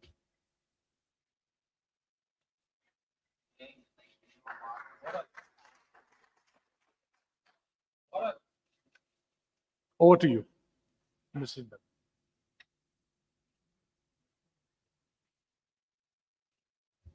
So I don't think so, Mr. Ganguly Dada needs any introduction, but let me speak a few words before. It is my pleasure to welcome all of you to the plenary session 4 of the ICC annual session and AGM. Today, we are honored to be in the presence of someone who has not only left an inedible mark on the world of cricket, but also has redefined leadership on and off the field. It is my pleasure to introduce to you the god of offside, our very own Dada, renowned Indian cricketer, former captain, cricket team of India, Mr. Saurav Ganguly. Thank you. Thank you, Abhyuday. For us in India, cricket is far more than just a sport, as we all know. It's an emotion that unites us all. And for those who have followed cricket closely during his golden years, Saurav Ganguly commanded not just attention, but immense respect on and off the field. I remember watching him on walking onto the pitch with an air of confidence and poise. He wasn't merely playing the game, he was representing Indian pride, pushing boundaries and redefining what it means to be a cricketer. Mr. Ganguly started his career as a dynamic left-handed batsman, scoring a magnificent century on his test debut at Lord's in 1996. He went on to make history by becoming the only third player ever to hit a century in back-to-back test matches. He formed a lethal opening partnership with Sachin Tendulkar, a combination that stands as one of the most formidable in cricket history. His career as a captain is equally illustrious, leading India through some of its most defining moments. Mr. Ganguly is widely regarded as one of the most successful captains of our national team. He guided India to victory in the 2002 ICC Champions Trophy, took us to the finals of the 2003 Cricket World Cup, and his leadership inspired an entire generation of cricketers. Although he retired from international cricket in 2008, his impact on the game continues to this day. Mr. Ganguly's passion for the sports extends well beyond the field as well. Awarded the prestigious Padma Shri in 2004, he served as the President of Cricket Association of Bengal from 2015 to 2019 and became President of BCCI in 2019, propelling Indian cricket to even greater heights. His charisma transcends from the field to the screen. He is much loved as the host of the popular Bengali show, Dadagiri. As we reflect on his extraordinary career, it's clear that the lessons from Mr. Ganguly's journey extend far beyond the cricket pitch. Whether it's in sports or business, the values of teamwork and bold decision-making are timeless. Dada, your story resonates with so many of us in the business community, and we are really eager to hear more from you. Thank you, Abudai. So we have some questions I think that I would just like to jump into, if that's okay. So growing up, who were the key figures or moments that inspired you to pursue cricket seriously? Was there ever a moment in your childhood when you knew cricket was your calling, or it developed over time? You know, we grew up in a different generation of the sport, and you know, as in everything in life, business evolves, sport also evolved. I remember getting my first pay for a Ranji Trophy game, which was 400 rupees. So we grew up in that generation, and for whom playing sports was out of love, out of wanting to play the sport, not knowing where it will take you. So players like myself, Sachin, Rahul, players previously to our generation, like the greats of Kapil Dev, Gavaskar, all grew up in a generation where sports had no financial security. And you know, that was something which we have seen, and I've seen actually the transformation over the 20 years period from say 1990 to 2010 when IPL came in, finances came in the sport, and BCCI became the most powerful and the richest cricket body in the world. So I've seen that transformation. So for someone like us of that generation, we did not know where this was going, as you said. We just kept playing, just like everything in life. When you start a business, you start from scratch and hope that someday you'll be successful business-wise and financially. And I think as individuals of our generation, we played the sport. Playing for the country was a huge honor, which I believe it still is. But I've actually seen the transformation from where children now can actually think of it as a career, as a life, most importantly financially. And I think that's the best thing about sports. So for someone like us, we just played the game, not knowing where it will take us. And by the grace of God, it took us in the right direction. And we're very fortunate to be around for such a long period of time. I've actually played 500 games for India, along with the likes of Dravid, Sachin, and now Kohli and Dhoni and Rohit Sharma. So probably these are the 6 players in the history of Indian cricket who've played almost 500 games for India. So from that point of view, it was a journey. And I believe that everything in life is a journey. You know, you're a young entrepreneur yourself. You know, You've started your business, you will progress, you will get to greater heights in the next 10, 15 years, but you don't know where it'll take you. It's something which is very important to you. As playing the sport was very important to me, playing for the country was very important to me. And then with time, things evolved. I feel that when you took over as captain, it really revitalized the Indian cricket team again. The winning mentality came back. So was there some early experience in your childhood or in your formative years that really led to you leading or influencing the Indian cricket or the team in such a way? You know, for me, leadership is about ambition. Leadership is about what you look at it. You know, no 2% will be similar. No two individual leaders will have the same way of leading institutions or teams or whatever they are in a position of leadership in their workplace. So for me, when I became captain in the year 2000, for me, my experiences of leadership was a lot of a young player when I first came into the team in 1996.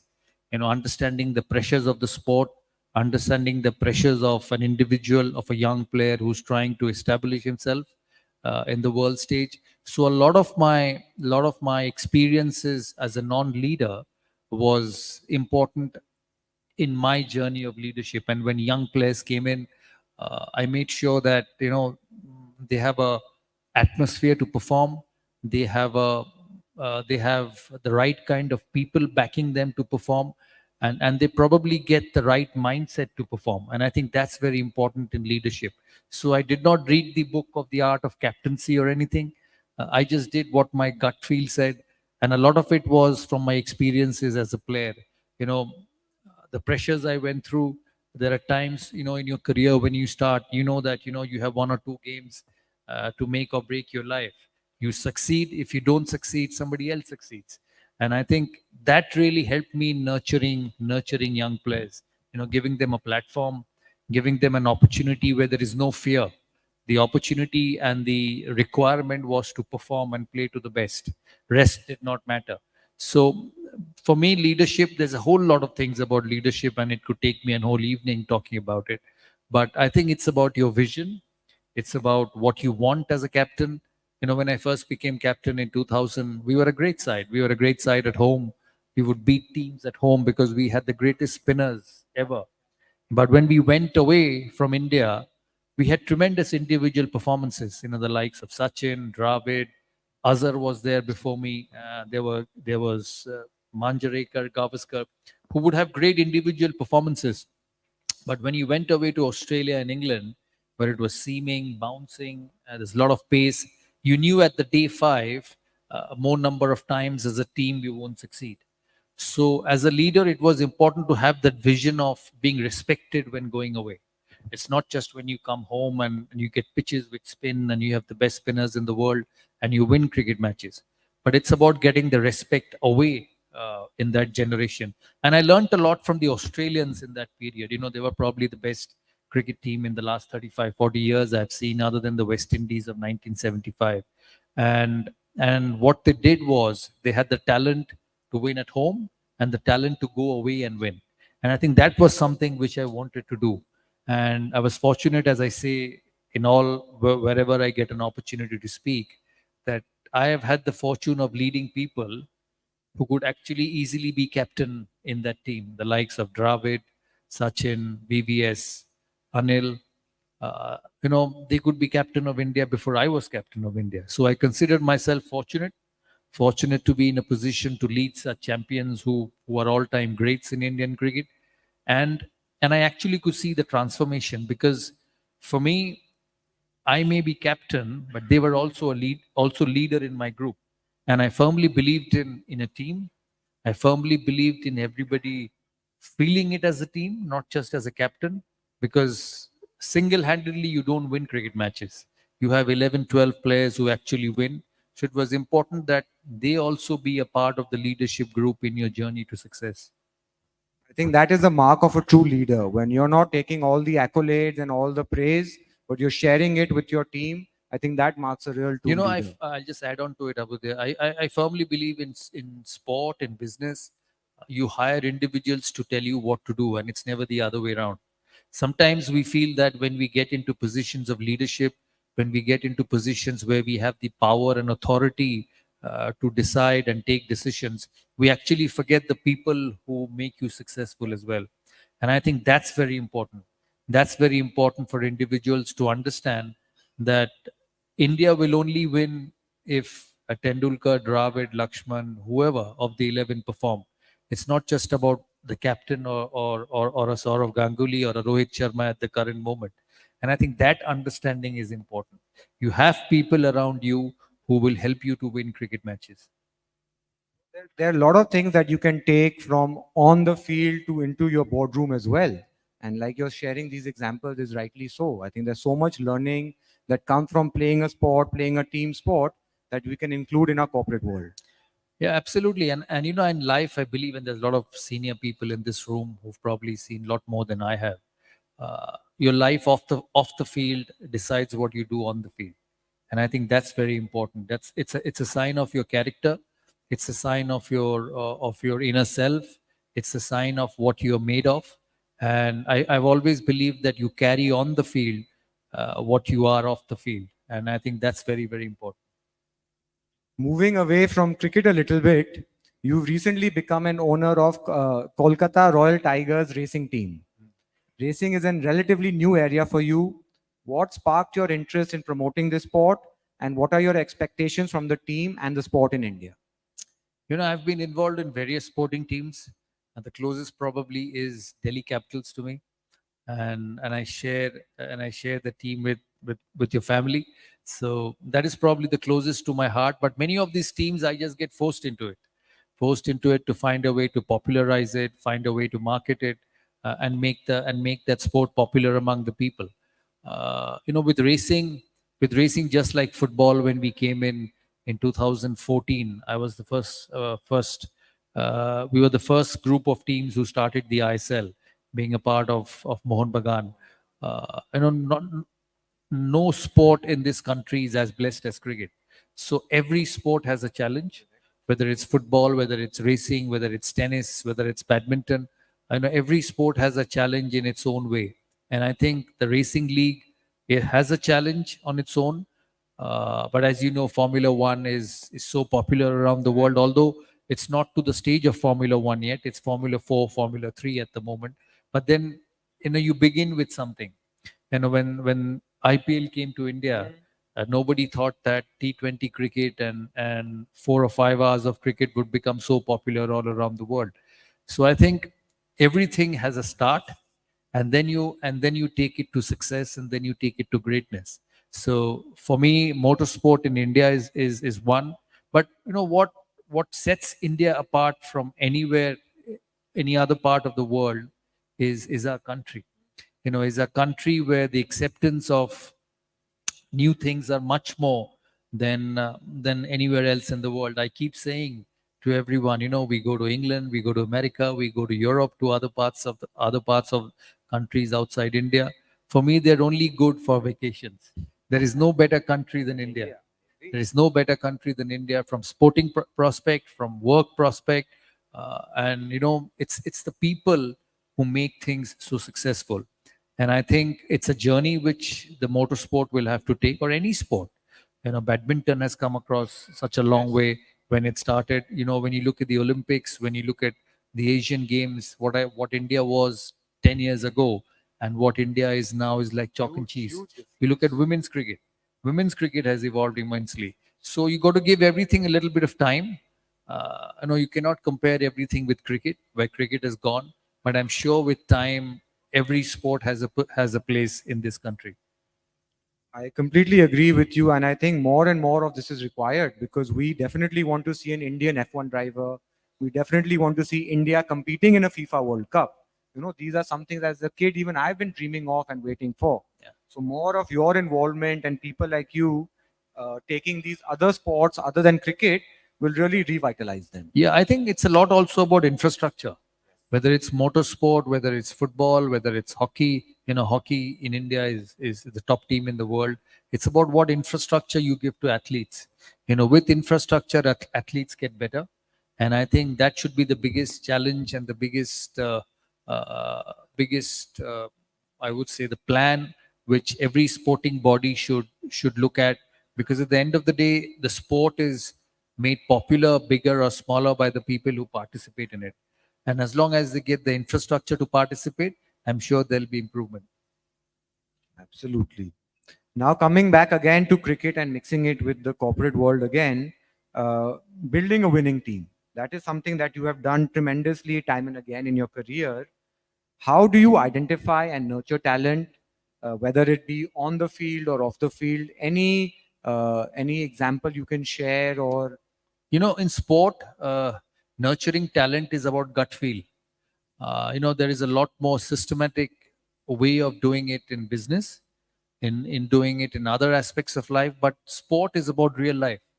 Sport is about doing things at that particular moment, because when you're playing a Brett Lee or a Shoaib Akhtar or a Dale Steyn bowling at 90 miles an hour, you have a fraction of a second to decide. And if you nick it, if you get out, you don't get a second chance. So sport is about real. Sport is about at that particular moment. So, it is different. And I'll just take your question once more. more that how do you identify and nurture talent? So when I look at talent, I look at the ability in it. I look at the match winning ability in it. During my career, there was a lot of young players who played in that team, the likes of Sehwag, likes of Yuvraj, Zahir, Harbhajan. Sachin was already a superstar by the time I walked into the team and got my captaincy. Every captain, as I said, has different way of looking at teams and cricket matches. And India over the years have had different captains with different attitudes. Someone like me who was probably different on the cricket field. Then you had Rahul Dravid, who was quiet and resilient. Then you had MS Dhoni, who has showed no emotions on a cricket field but was enormously successful. So everyone had their own way of delivering, of their own way of winning matches. So for me, it was about the gut feel about an individual, yes, backed by certain bit of talent. If I have to pick, because we could only pick 11 out of millions who played the game, if I had to pick between an X and a Y who has the same amount of runs and the same performances over a period of time, I will actually pick the person who has more match winning abilities. Because I believe that cricket matches are here to be won or to be lost. There's nothing in between. You either win or you lose. So if an individual is performing, if an individual is scoring runs, he should actually put his team in a position to win.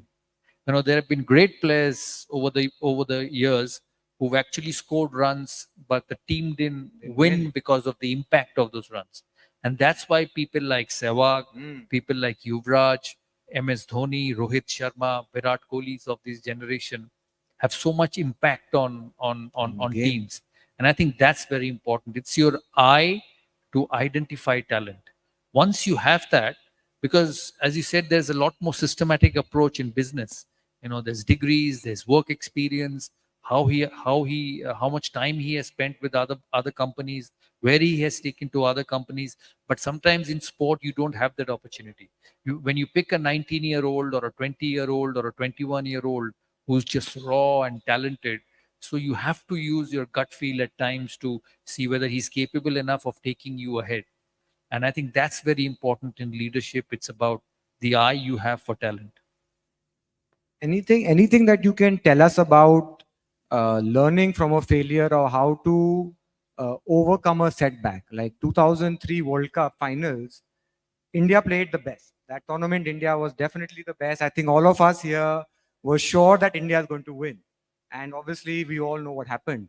So how did you get the team out of it? Or was it something a really difficult part, or really difficult? No, I think setbacks and failures are a part of life. In sport, it is even more apparent than anything else, because the best question one journalist asked me, that when I finished playing, what you miss the most?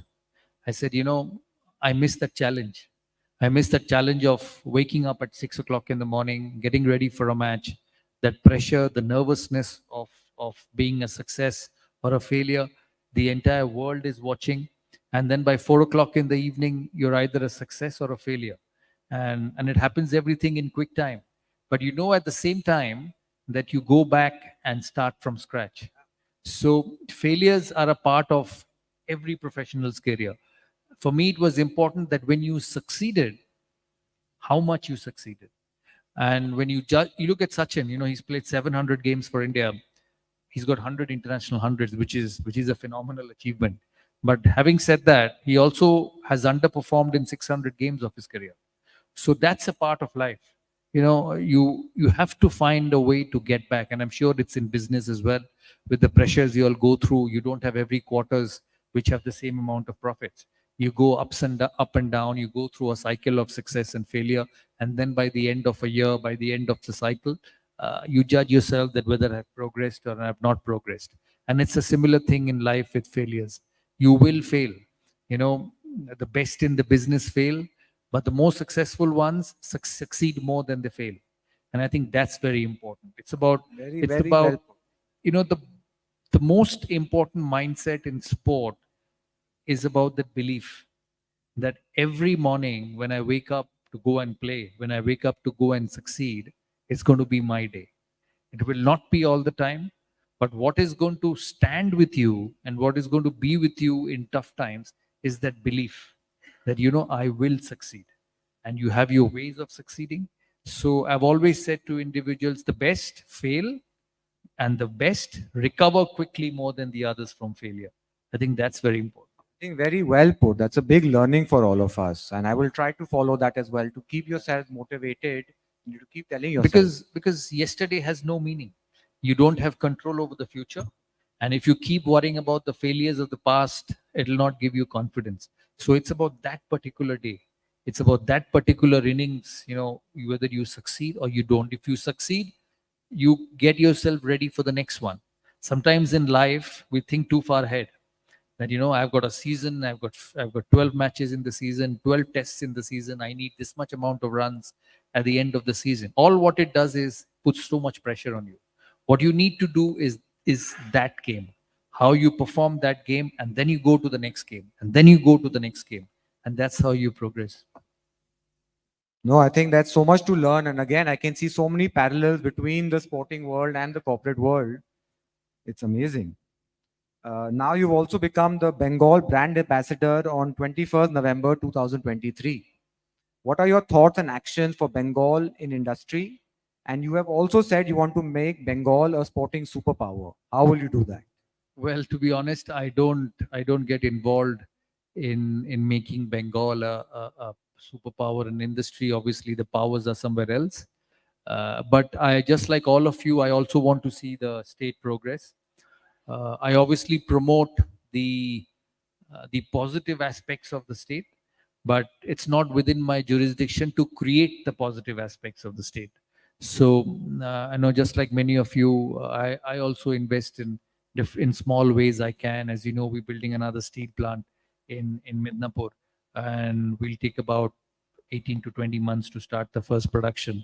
And your family is in steel; they're stalwarts in steel. So everyone has their own way of doing, but just like all of us, we want to see this state prosper. We want to see job opportunities for everyone, especially the youth, who spend so much time in colleges and universities, harnessing their skills and trying to get better. So, for me, that's what progress is all about. When you create opportunities for the youth of the country, and I'm sure with your background in the business world, you've seen that in other states as well. States like Bombay, Delhi, Bangalore, Hyderabad, and many other, Orissa, who have actually made rapid strides in the business world over the last 10, 15 years. And I'm sure Bengal will do it. And I think that's very important for me. I think I'd like to come back to the topic of failure, because to me personally, failure is actually the best teacher, the best learner. So can you share a story where you learned a lot from a failure and how it maybe helped you shape you as a leader you are today? The most important thing failure teaches you is not to take success for granted. I remember playing a series against Pakistan in 2003. I couldn't get a run. I was captain of India then, and obviously Pakistan had a fantastic bowling team. I could not put the ball off the square. And there was a time before the third test match. I couldn't sleep the whole night. thinking that where will I get a run from someone like Shoaib, Wasim, Wakar, because I was completely out of form. But it also helped me to become mentally very stronger, because 3 years later, when I played the same squad, the same team in India, I scored my highest test ever runs, which was 239 in Bangalore. So, failures actually have taught me that, and I'm sure it does with all of you here, is that, don't take things for granted. Don't expect that because you've done well in 2002, you're going to do well in 2003, or when you've done well in 2024, you're going to do well in 2025. What it teaches you is to get up every morning and strive for success with the same intensity, with the same hard work, and with the same application. The best thing, once I'd asked Sachin, when I obviously spent a lot of time with him playing, and I asked him, what is it that kept you so good, so successful, and so consistent for a period of 24 years? And I remembered one thing which he told me. He said, I came in as a very talented young player with a lot of gift from the God about the game, but I kept working harder year after year, season after season. I had my own ways of doing it. The way I worked, the way I train may not be the same as you do, or may not be the same as XYZ does, but I had my own way of being successful. And I think that's very important. It's about not taking granted what's going to come to you tomorrow because of your good performance of what you've done the year before. I think that's very, very, very important. What has happened, good or bad, is gone. What is in store is something which you have to strive for excellence. No, I think I'm really taking a lot from this conversation. I'm really being enriched, and so much takeaways for me to also kind of think about and kind of learn from my past experiences how I can implement what you are talking about. That positive mindset. Public scrutiny actually makes you harder, makes you tough. And we lived in a sport where we were scrutinized by everybody, from your mom, dad, from your driver, from your servant, from the media, from the crowd. The same crowd on a Saturday morning said you are the best, and the same one on Wednesday said you couldn't play. So you had to go through that screening every time. And it was something which I learned as an individual. And I keep saying to everyone that other than learning how to play the game, the cuts and the pulls and the drives and the defense, this game gave me a character. Gave me a character to stand up at different times, gave me a character to understand what is right, what is wrong, and gave me a character also to handle situations. Because when you walked into that park, it was only you and no one else. You had no secretary, you had no executive, you had no one to help you, because it was just the ball and your bat. You had to take your decisions, you had to stand up for your decisions, and you had to make your own career. So I think along with the name and the fame which I got from this game, it has actually given me a lot of strength in terms of my character. Amazing. You've worn many hats over the years. Even till today, you're wearing multiple hats. Which one of these roles do you miss the most? And which one gave you the most satisfaction? I think playing cricket for India is probably the best thing I did in my life. In that journey, I became captain. Those 7 years were unbelievably memorable for me. Then, as you said, I've worn many hats after that. I've been president of huge organizations, put in leadership roles of many a number of times. But nothing gave more satisfaction than batting for India, because that was something special, because you trained hard, you practiced hard to be successful. And then when you became successful at the end of the game, there was nothing more satisfying than that. And I think that will always remain special. And I've seen the transformation from, as I said, 400 rupees for a Ranji Trophy game for a 20 crore IPL deal of 2 months. So I've actually seen that transformation in sport. So there's nothing more than batting or bowling for India. And I think that will always remain special to any cricketer. I think not only for any cricketer, for any Indian, I would say that all of us growing up, it was always our dream that we want to represent India in cricket. So absolutely, I agree with you there. Final question from me before we open it up to the audience. Any key life lesson that you would like to pass on to the younger generation, particularly those who are struggling with their career or are uncertain of how to move ahead? You know, I have a very simple thing in life, and I don't know whether all of you will believe or you'll agree to what I say. I've always said that hard work never goes for a waste. You know, success may take a little bit of time, but if you keep working hard and keep doing the right things, you will succeed in life, whether it's in sport, whether it's in business, whether it's in film, whether it's in music, anything you do. You know, there is no substitute for hard work. And all those who feel that there is an easier option in life, no, you're on the wrong profession. True words of wisdom. I completely agree, Dada, with you. I think your stories and your journey has been an inspiration for all of us and will continue to be for many generations to come. I'd like to open the floor for some questions. Maybe few we can take, 2, 3. Yeah. Mic, can we have a mic? Or maybe you can ask.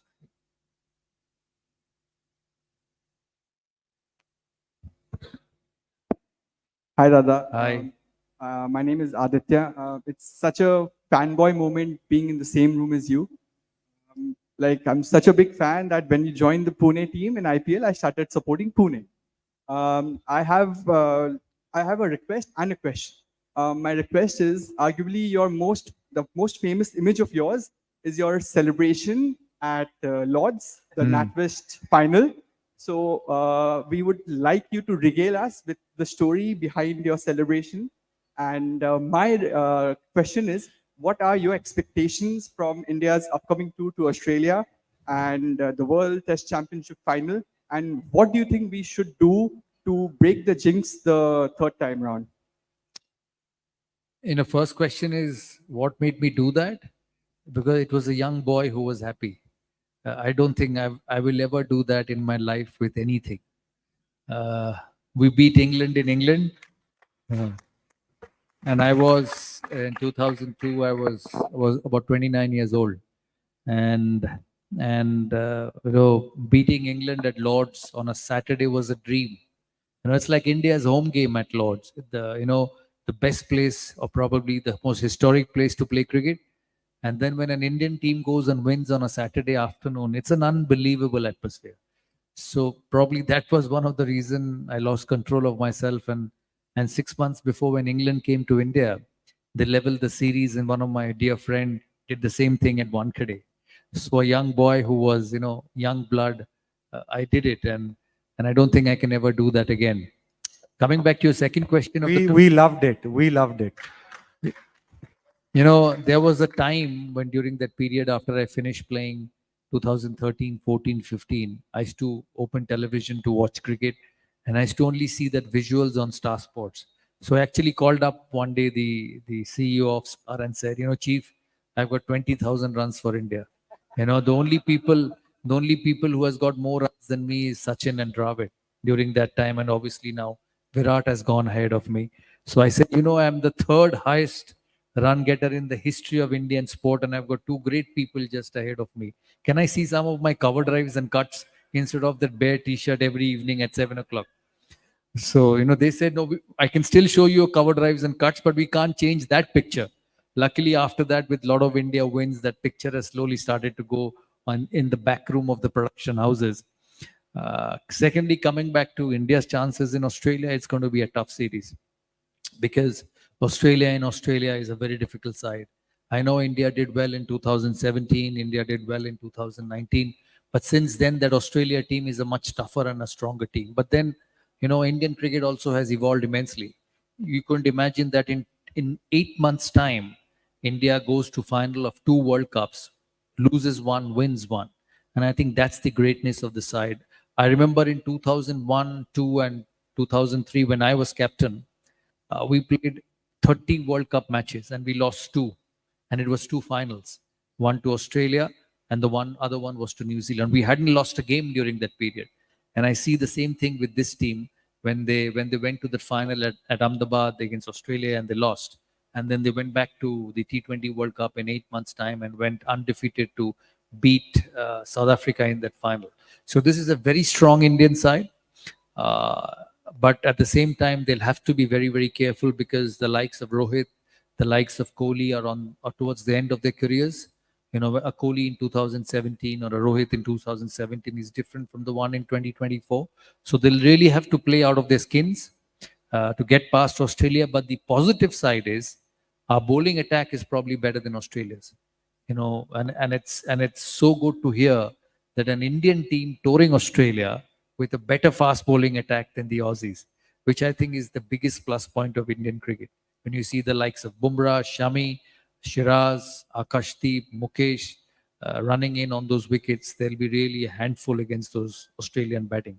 And good test teams have bowling units who get 20 test wickets. And I think India has that. So fingers crossed, it's going to be a tough summer for India, 5 in Australia, 5 in England. And it's going to be a big test for Gautam Gambhir, just like everyone else. When I became captain, we had to go to Australia, Pakistan, and all those tough countries. So, characters and teams and players are only made in tough situations. So I'm sure India will come out of it, and hopefully by the New Year's we'll have a lot to celebrate. Yes, please. Well, Dada, I've been waiting for this moment ever since, I think, 20, 25 years. I wanted to say this to you. I love you, Saurabh. Oh, thank you. And you know, if you are just like me, there are a number of people out there in this country for whom you have been a virtual mentor. You know, whenever we meet roadblocks in our life, we come and listen to some of your pep talks and we get re-energized. So thank you for that. Thank you. You know, you started Dadagiri very late, but then the Dadagiri of the Indian cricket started under your captaincy when we started to see the dominance of the Indian cricket team on the Australian and the England soil. You made Ricky Ponting wait for the toss. No, I made Steve Waugh wait. You made Steve Waugh wait for the toss. Yeah. You know, I really like to know the thought behind making Steve Waugh wait for the toss, one. And second, there's a lot of talk ever since Saurabh came into the Indian cricket team that who was carrying Saurabh's kit bag ever since he came. And later on, you packed the bags of dominance of the Australian and England cricket team. But who used to pack the kit bag of Saurabh Ganguly in the dressing room? Saurabh Ganguly himself. Don't think these boys are so nice and gentle to pack the captain's kit bag. They don't do it. So I packed my kit bag myself. That's the first one. Second, your first question was Steve Waugh waiting for the It was toss. Steve Waugh waiting. It was actually the first time I forgot my blazer in the dressing room. You know, I was so nervous as captain during that series because I had just become captain and Australia were a fantastic side. And we lost the first test in Bombay. We got hammered by Australia. And I knew my job was on the line if we didn't come back and win or even level the series. So coming to Calcutta, you know, we had to pick a squad. I didn't know which spinner to play. Kumble was injured that time. Harbhajan was in his first series. So we were a very young team and I did not know which spinner to pick in that squad. So I was walking into the game, into the toss, with the number 11 not written because I didn't know whether to play Harbhajan or whether to play Venkatpati Raju. And I said, let me get till the end and whatever my gut feel says, I'll put it. So doing that, I forgot my blazer. So I saw Steve standing next to the umpire with his blazer and an Indian captain didn't have a blazer. So I had to wait and go back and get my blazer. And by the time I was 3 or 4 minutes late and Steve Waugh was fuming. So luckily I put Harbhajan Singh's name and went into the toss and we lost the toss. Australia batted. But ultimately Harbhajan got 14 wickets that game and we won the test match. So as I say, good things happen by accident also. So, you know, that was the reason first time he waited. And then I realized that after winning the test match, he was very upset because he made us follow on and we came back and won it. And I realized that when I went to Chennai for the third test, it was a different Australian team. So in Chennai, I made him wait deliberately. And I remember we beat them in Chennai, in Chepauk, and we won the series 2-1. It was a huge relief for me. Nahi to naukri us din gaya tha mera. So that was one. And then immediately 6 months later, we went to Australia, where we beat Australia and played outstandingly. I remember before the first test, we had the match referees meeting of the rules and everything. And as me and Steve walked out of the match referees meeting, he took me to a corner. It was his last test series, and he said, this is my last series. Make sure you turn up at toss at the right time. So I said, I used to respect him enormously because he was an absolute champion as a batsman, and he resurrected Australian cricket in his own way. So I told him, Captain, you're somebody who I respect enormously. But if you stop writing about me in the media, I'll be at the toss at the right time.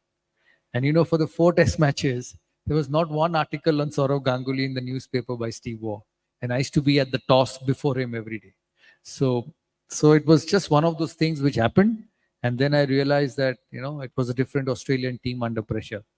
We beat them in Australia also. I remember in Adelaide where they got 400 and we came back and beat them. So the first one was an accident and the next one was purpose. So it was just small mind games which happens on sports. Yeah, 1 or 2 more questions if we can take. Sort of, this is Siddharth here, and I've got a question for you. More of an observation. Predominantly and historically speaking, the Indian cricket team has been dominated by the Delhi cricket fraternity and the Mumbai cricket fraternity. That's the northern zone and the western zone. With you coming on the scene, there was a welcome change, and then it was followed by MS Dhoni, where the focus shifted from the northern and the western zone to India, to the eastern zone. And being from eastern part of India, we felt proud that we have a captain from Bengal who is leading the team. And there was a greater representation of eastern players in the Indian team then. Sadly, No, I don't think there was greater representation of eastern players. There were hardly anyone. Maybe let me rephrase because there was a lot of enthusiasm, if I may say so. But after you left, and then you were followed by MS Dhoni, who led since then we have not seen very many players from the eastern zone representing the Indian team, who are part of the Indian team.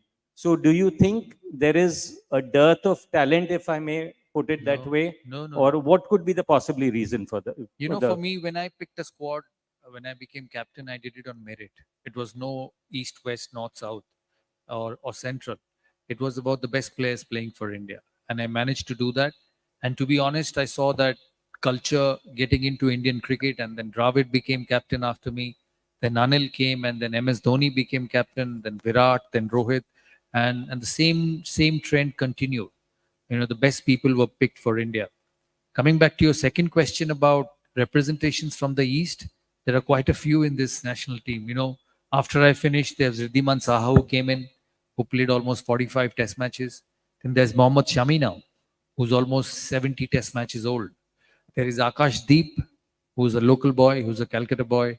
There's Mukesh Kumar, who's a Calcutta boy. So there has been quite a lot of representation from Bengal. There is Ishant Kishan from Jharkhand, who's probably been a bit in and out of the team, but he's a Jharkhand boy. So East has had, there's this Rian Parag from Assam, who's currently in the T20 side. So there has been representation from the East in the current team. So I think that's the greatness of Indian cricket. And what has surprised me to see is that we've produced fast bowlers from Bengal. Mohammad Shami, Mukesh Kumar, Akash Deep, who are genuine fast bowlers. To produce fast bowlers from the East, it never happened before. It used to be from the North, likes of Kapil Dev, Chetan Sharma. Then from the South, maybe to an extent, Roger Binney. Then Srinath came in. But to produce outstanding fast bowlers from the eastern part of India, it has been quite a revelation, actually. I think one final question, Sudarshan. Saurav, I have a question for you. All of us have 10 years, 15 years, 20 years of experience before we get into a leadership role in the corporate world. You guys come fresh out of school or whatever, and then straight you're in cricket. In a few years, you're captain. How much? And you have to take big decisions. And as you said earlier, from your driver to the maybe senior most person in the country, everybody is following what you guys do, whether you cut the ball correct. If I was I've heard people say, if I was there, I would have done this. So how much of the decision making is gut? How much of it is analysis? And how much of it is the support or the experience, selectors or coaches or whoever you have around?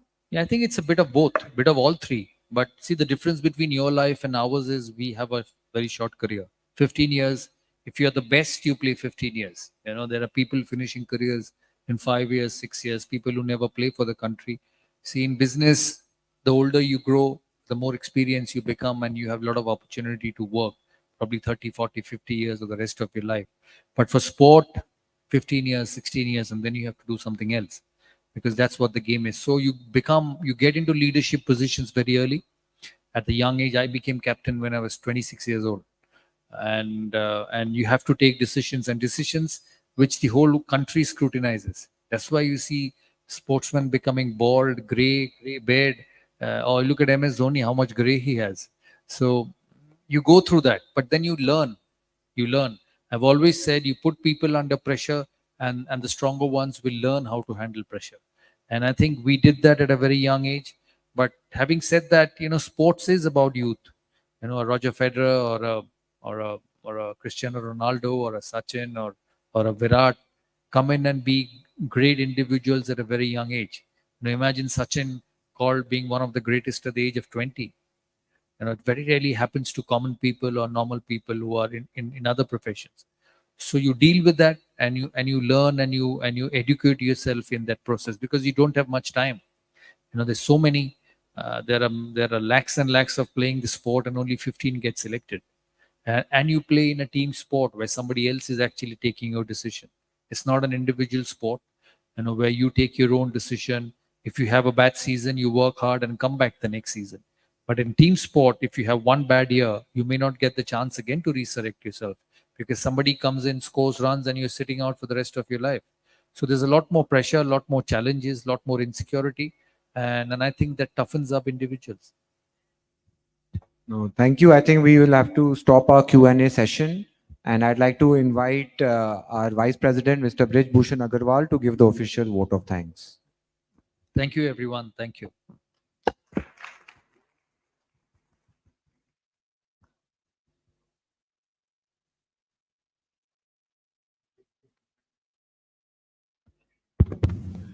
I'll also mention that we have a very special guest with us. And the important thing is that he traveled all the way from Singapore to be with us, especially. His flight was delayed by 3 hours. And again, he'll be leaving back. So I think he has traveled all the way to meet all of us. So my request is, after this, please don't leave. Please stay back. We will have a very interesting session. Since Mr. Sudarshan Venu has joined us. Please.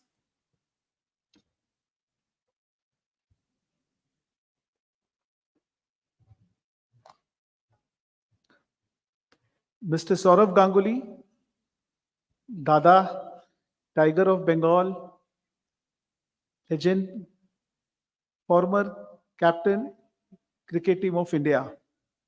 Abhyuday Jindal, Senior Vice President, ICC. Amya Prabhu, President, ICC, dignitaries, ladies and gentlemen. Good evening. It is an honor to offer the vote of thanks at the end of an exciting session with the Dada of Bengal, Saurav Ganguly, renowned Indian cricketer and former captain, cricket team of India. I'm sure all present here will carry the beautiful memories of this evening with him for a long time to come. We are extremely grateful to you, Dada, for gracing the forum. I feel this session with Dada has left us with some interesting food of thought, which will be imbibed a part of our daily life. Effective leadership, taking challenges, skill involved, leveraging individual differences in the team and family, and working all as a team with so much pressure and across. If you want to be a champion, you have to win. The beauty lies in understanding the significance of pressure in sports and accepting it as a part of the process.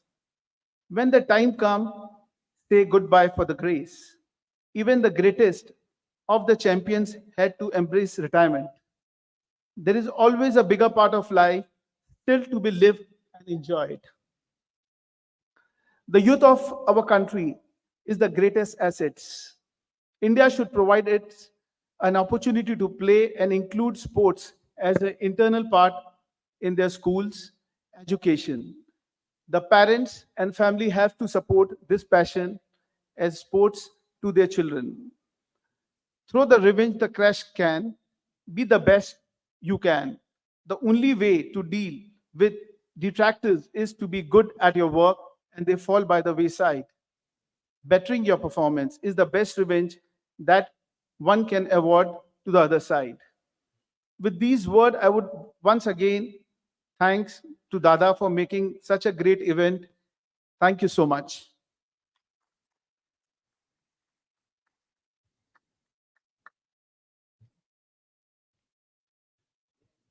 Mr. Jindal, may I request you to please present a small token to our beloved Dada.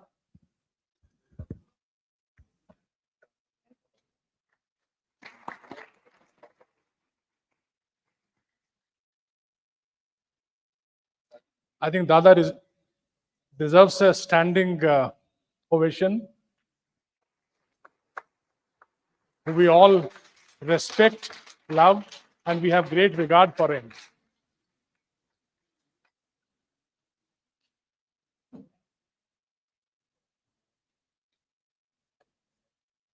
Thank you so much.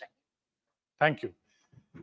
May I invite Mr. Venu and Mr. Prabhu, please join us on the stage. And may I request all the guests kindly bear with us for 20-25 more minutes as we are starting this session immediately. Thank you. Sudarshan. Mr. Venu, please.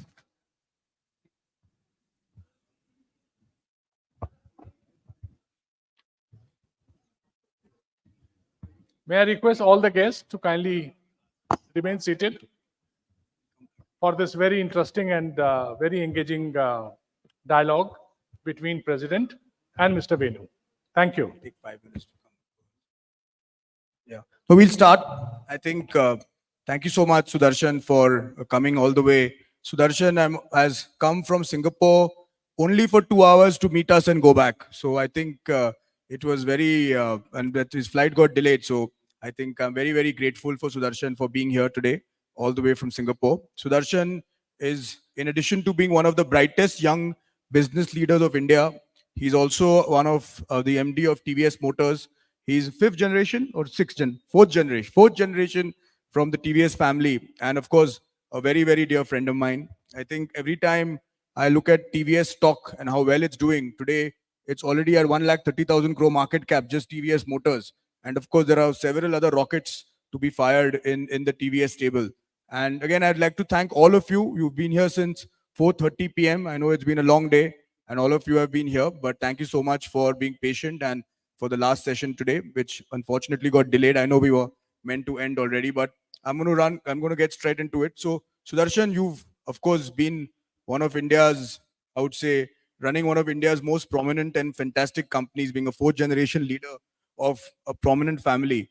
How do you deal with, I mean, the weight of expectations versus trying to deliver what you believe is best for your shareholders and for the business?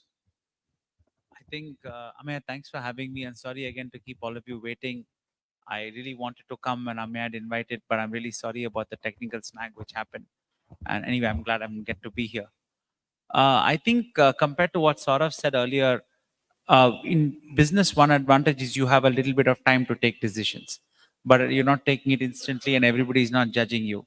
But at the same time, I think the best way to do it is to look at the circumstances, understand what you think would be a good decision and take it, not continuously look at the expectations. Because I think if you're focusing more on the expectations and then you just get pressured into a decision, or you could take a wrong decision, or it starts weighing on you. So I think the right way is to really look at the situation, think objectively about it, and take a decision. If need be, get a little bit of advice, but take a decision quickly and get on with it. You know, I think in some ways you and Saurav are very similar. What I mean by that is, Dada, when he was the captain, he really taught India to believe. You know, he made us believe that we can beat Australia. He made us believe we can beat England. He made us actually go to them and show them that we actually are, if not better, as good as you. Similarly, since you've taken over, of course, the company's market cap is flying, but you've done a couple of great international acquisitions as well, buying Norton in the UK, buying the e-bike companies in Switzerland. So how do you look upon TVS as a transformative force, as a transformative, I mean, in mobility? Where do you see TVS being 5 years from now, and how, let's go with that first. I think there are two phases where we grew internationally. The first phase was where we largely, I would say, exported products that were made anyway for India or that were available in India to foreign markets. And the advantage there is, I think we have products which are globally competitive, which have quality standards which are at the highest level and which compete. And I think that forms the first step. But I think going forward, with the international acquisitions, we will play in more segments of the market. And we've already started in the, I would say, second phase, we have already started placing people in country, developing products for those countries with those customers in mind, and marketing or selling, both developing products and selling and marketing aimed at those countries.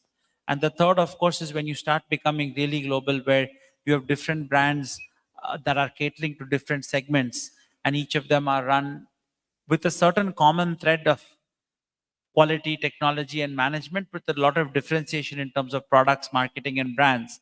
And that's really the exciting phase of the journey which we are on. Sudarshan, when I go to Africa, and when I go to the markets, people have a choice of buying a cheaper Chinese product. Despite that, I'm so proud to say that when you go to Ibadan in Nigeria, you go to Congo, you see everybody using a TVS product. I mean, this is truly competing with China, building a world-class product, people paying slightly more, but actually buying quality. I think it's as an Indian, it makes me very proud, when I say that. And I think, so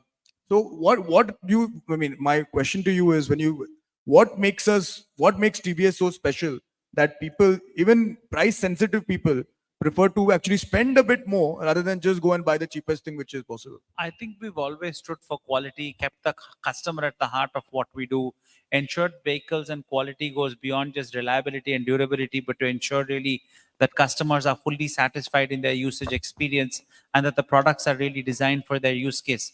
So I think a continuous commitment to this is what makes the difference and what makes people pay a premium for us and in foreign markets compared to other competitors as well.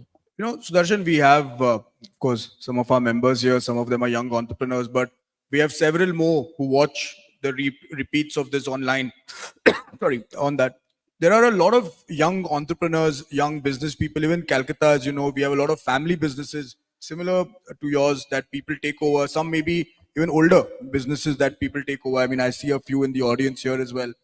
And the way you have taken over this business, and of course, it was already a very well-run business. Your father, when he was running TVS Motors, was a phenomenal leader, and he's, I would say, one of the leaders of the country and one of my heroes, if I may say. But you have still taken this platform to a next level. So what is your message for people running? Because in a way, running startups, you start with a clean slate. When you run a family business which you take over, you have teams which you have to deal with. You have got legacies which you have to deal with. In some ways, a friend of mine once told me, I would rather have a startup than take over an existing business, because for me, it's so much more difficult dealing with all of these things. So how have you managed? I mean, it's an amazing story in such a short time. Thanks. I mean, I think, I think when you come into a situation where the company has been successful and my father has already established the values and what it stands for and a scale, the critical thing is to stick to those core values. In our case, it's a question of quality, technology, or focus on the customer. And at the same time, you start interpreting that and embracing the future. And I think that is one side of it, where you have to build on what is there, respect it, be thankful for it, and at the same time, embrace the future and build the company and the capabilities and the talent so that you can win in that future. The second is, I think about the team as well. You've got to respect those who have contributed a lot to get it here, and at the same time start building the capabilities and talent for tomorrow. And the world is always changing, so there's always, I think, an area of opportunity and something. And how do you really go to the next level of scale, but also how do you embrace the changing future? And I think that is something you have to do while keeping the values which the group stands for. In each case of each of these companies will have their own strengths, their own areas of competence, their own unique capabilities. So how do you retain that while moving it ahead into the future world and for the next generation of scale and the next level is, I really think, the balance which you have to maintain, or which I try to maintain. No, but I think India is blessed that we have such an amazing next gen of leader. I mean, not even this gen of leaders who are taking over. Sudarshan at TVS, we have Parthiv at Neotia. We have, of course, if I say Bhushan Agarwal ji is handing over to his son, he will beat me up later because he said, "Main to next gen hu," you know. Of course, but Bhushan ji's son Kshitij also is a great leader, and Abhyuday, of course, my successor as MD. But I think what inspires me, Sudarshan, you flew from Singapore, landed at 8 o'clock, came here, doing this event, having a few meetings, and going right back because you have meetings tomorrow morning, you know, which again in Singapore. I mean, this is why the company is as successful as it is, the sheer dedication to work. But how does one manage work-life balance here? At the end of the day, you know, you are doing so much, you're doing it for your shareholders. Your shareholders have made phenomenal amounts of money in the last few years. If you bought a TVS stock, you're like 7x almost since Sudarshan took, maybe more even, since Sudarshan took over. But you have a young daughter, you have a lovely wife, who, and at the same time, and of course, your parents. How do you manage work-life balance? I think first you have to do work which you enjoy, so it's not something that's a chore. And maybe that sounds cliched, but I really think it's true. And the second is you have to be disciplined, committed, but also make some time for the balance. I think that you have to just keep the discipline both in terms of making sure you get the job done, but also have some discipline in making sure you take that time. No, true, but I mean, I think what from, if, as I said, if the And I'm not the best example.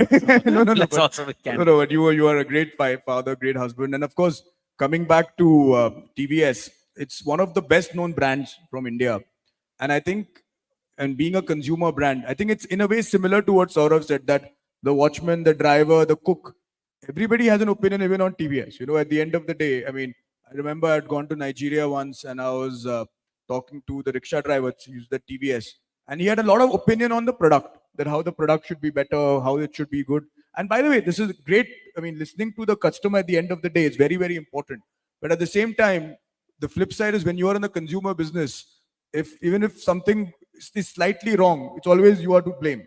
So I'm sure growing up as well, you dealt with that. You know, some issue in those days. You can have TVS washing machine. I remember. So how was it growing up? You know, being this scion of this well-known brand that is TVS. I think first question is how do you deal with these issues? And I really feel you have to have anecdotes on one side and a good touch and feel on one side. But fundamentally, you have to have very good ability to get data on what customers really think of your product, both those who buy it and those who don't buy it. Because at the end of the day, we are say 18% of the market, there's 82% of the market which is not buying. So what makes the 18 who buy and what makes the others don't buy? And you have to be objective about that data. Because otherwise you can get carried away by anecdotes, and the closest fellow who gives you the best anecdote cannot be the basis of your decision making. So that's one. But you also need some amount of connect and anecdotes, I think, to have a feel of texture. But fundamentally, it has to be based on data. The second is, I don't think as a kid I was very worried. I was more worried about what Saurav Ganguly did than the fact that I was the scion of TVS. So I don't think I thought about it too much at that age.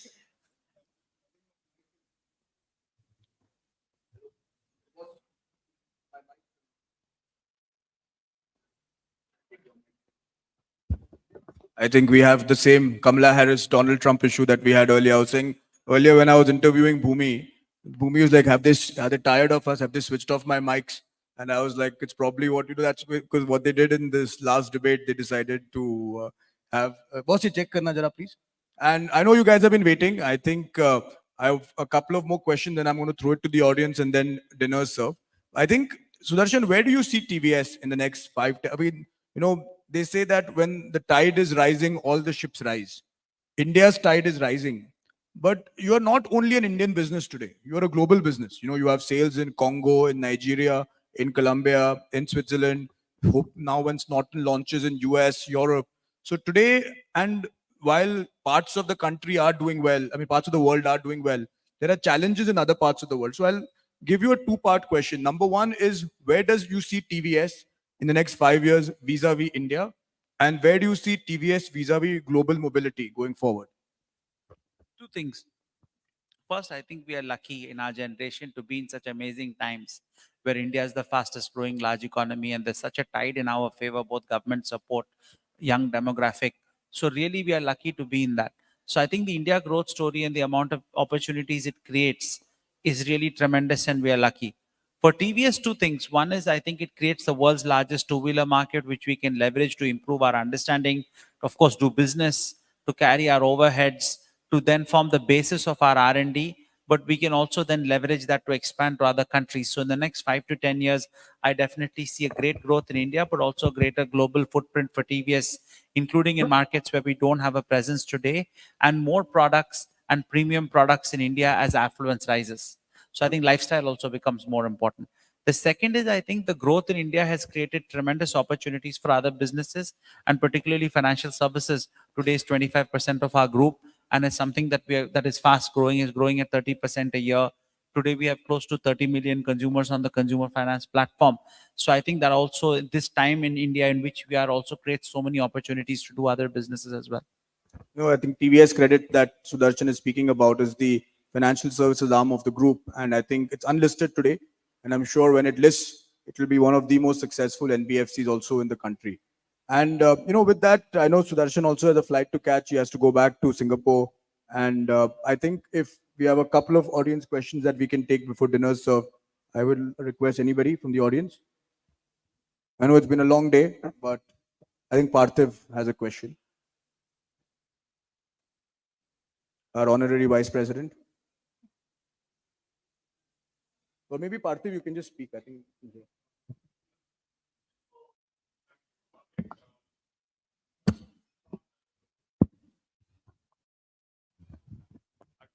Do you think, my question is on diversification. As a group as large as yours, there's obviously opportunity to expand internationally with your product, but you're also looking at other business opportunities. How do you evaluate those business opportunities? Is it some sort of an integration that you look at with your existing business, or are those completely new opportunities that you find are going to be important in the long run, whether specific to India as a market or whether a global market, depending on how you look at it? So the two-wheeler business is of course the largest business, and that's where we're really going global. And there we have the scale, the expertise and capability to go global. As far as other businesses, they are at this point largely in India, and we'll see how it goes. I really believe markets like financial services offer so much opportunity in India itself that you don't need to go anywhere else. There's such an under-penetration, such a penetration story, and so much opportunity. As far as evaluation is concerned, one, I think in our case for financial services, we started with two-wheeler lending, following, of course, the example of Bajaj Finance, and then got into other lending. And today, 75% of our loan book and customers are non-two-wheeler. So we had some ability to diversify on the basis of a strategic advantage and then build on that. The other way of doing it, I think, is to really look at the needs of society and what are the opportunities that creates and how we can do something different. But I think it's important that you have some idea of how you can do something differently in that context so that you can really build something with the differentiation and a competitive advantage which can be created and strengthened and sustained. Thank you. Any follow-up? Anyone else? Any questions? I think we could take one more before we wind up. Oh yeah, Umang Mittal is a North Bengal chair based out of Siliguri. I think it's on Umang or no? I think. Hello. Yeah. Hi, Sudarshan. So mine is just extrapolation of what Amya just asked regarding the work-life balance. So I just want to know like how a typical day looks in the life of a Sudarshan Venu. Suppose I get up in the morning at 7, clear all my mails, then go to work, meetings or reviews or whatever meeting with colleagues, quick lunch, continue of the same till the afternoon. I come home at 6:30, I exercise, I see my daughter for a little while, and then I eat and do a little bit more work and go to sleep. So it's not the most exciting life, but it's discipline for sure. There's some balancing in the evening, it seems. Looks like. No, but honestly, I think today, and I'm so again, today TVS is one of the biggest brands in Colombia. In Brazil, TVS is is a brand along with Motu, which actually gives bikes to people in the favelas. Favelas are the slums in Brazil. So actually, these are people that Brazilian banking industry does not touch. But TVS bikes are being used by them, giving them a livelihood, preventing them from doing crime. So, so very often I always say that business and success in business is also a great social service because you're creating jobs for people, you're employing people. And again, I think the way TVS has transformed from, an Indian company. I mean, at one point it was a Tamil Nadu company, then South Indian company, then Indian company, and today a global company. And of course, it's the punya, the goodwill, the great work that his family has done for 4 generations, which incidentally 4 generations ago started with a bus service in Tamil Nadu. And today, of course, Sudarshan runs TVS Motors, but even the larger group as, so I think it's something that as Indians, it's entrepreneurship of people like them. It is truly social entrepreneurship because it has done so much for, I would say, hundreds of millions of people. Initially in India, but now today globally. So I think we should all be very proud of what Sudarshan and his family have achieved. And I'd really like to say thank you for coming. Thank you. I know Pleasure you, to be here. I know this was difficult for you. I actually worry. Abhyuday has a question. We have to give our president the right to. So I'll ask because we spoke about this topic earlier on road safety. Because we had Manasi Joshi, who's a Para-Olympic badminton champion, and she lost her leg in a bike accident. And she said that if the healthcare or how people would have known how to help her, maybe her leg would have, been saved, or she would have still not lost it. So, what is your recommendation, or what is TVS is doing towards road safety, or any comments on that? We are already launched children's helmets. This is one important issue we've done. Secondly, today we have an SOS alert on all the connected vehicles where if it falls or if it were to, if it falls, there's an immediate alert to a family member. Wow. We are also doing greater awareness on road safety. And lastly, we're investing a lot on safety features.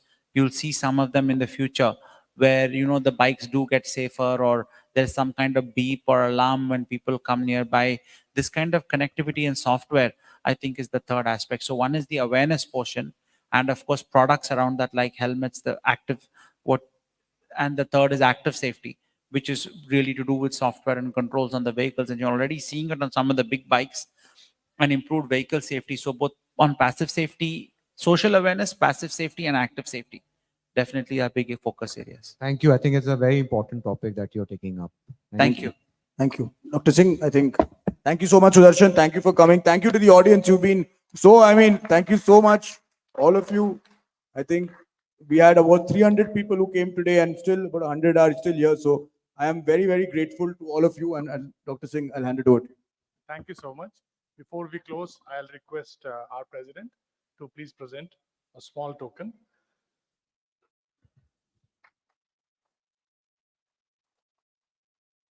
A small token, but a big thank you for taking all the trouble, traveling all the way, and for being with us. It's really, and traveling all the way back also. So I think let's give him a huge round of applause for taking all the trouble and for spending his evening with us. Thank you so much. The ICC committee members are requested to move to the adjacent room where we'll have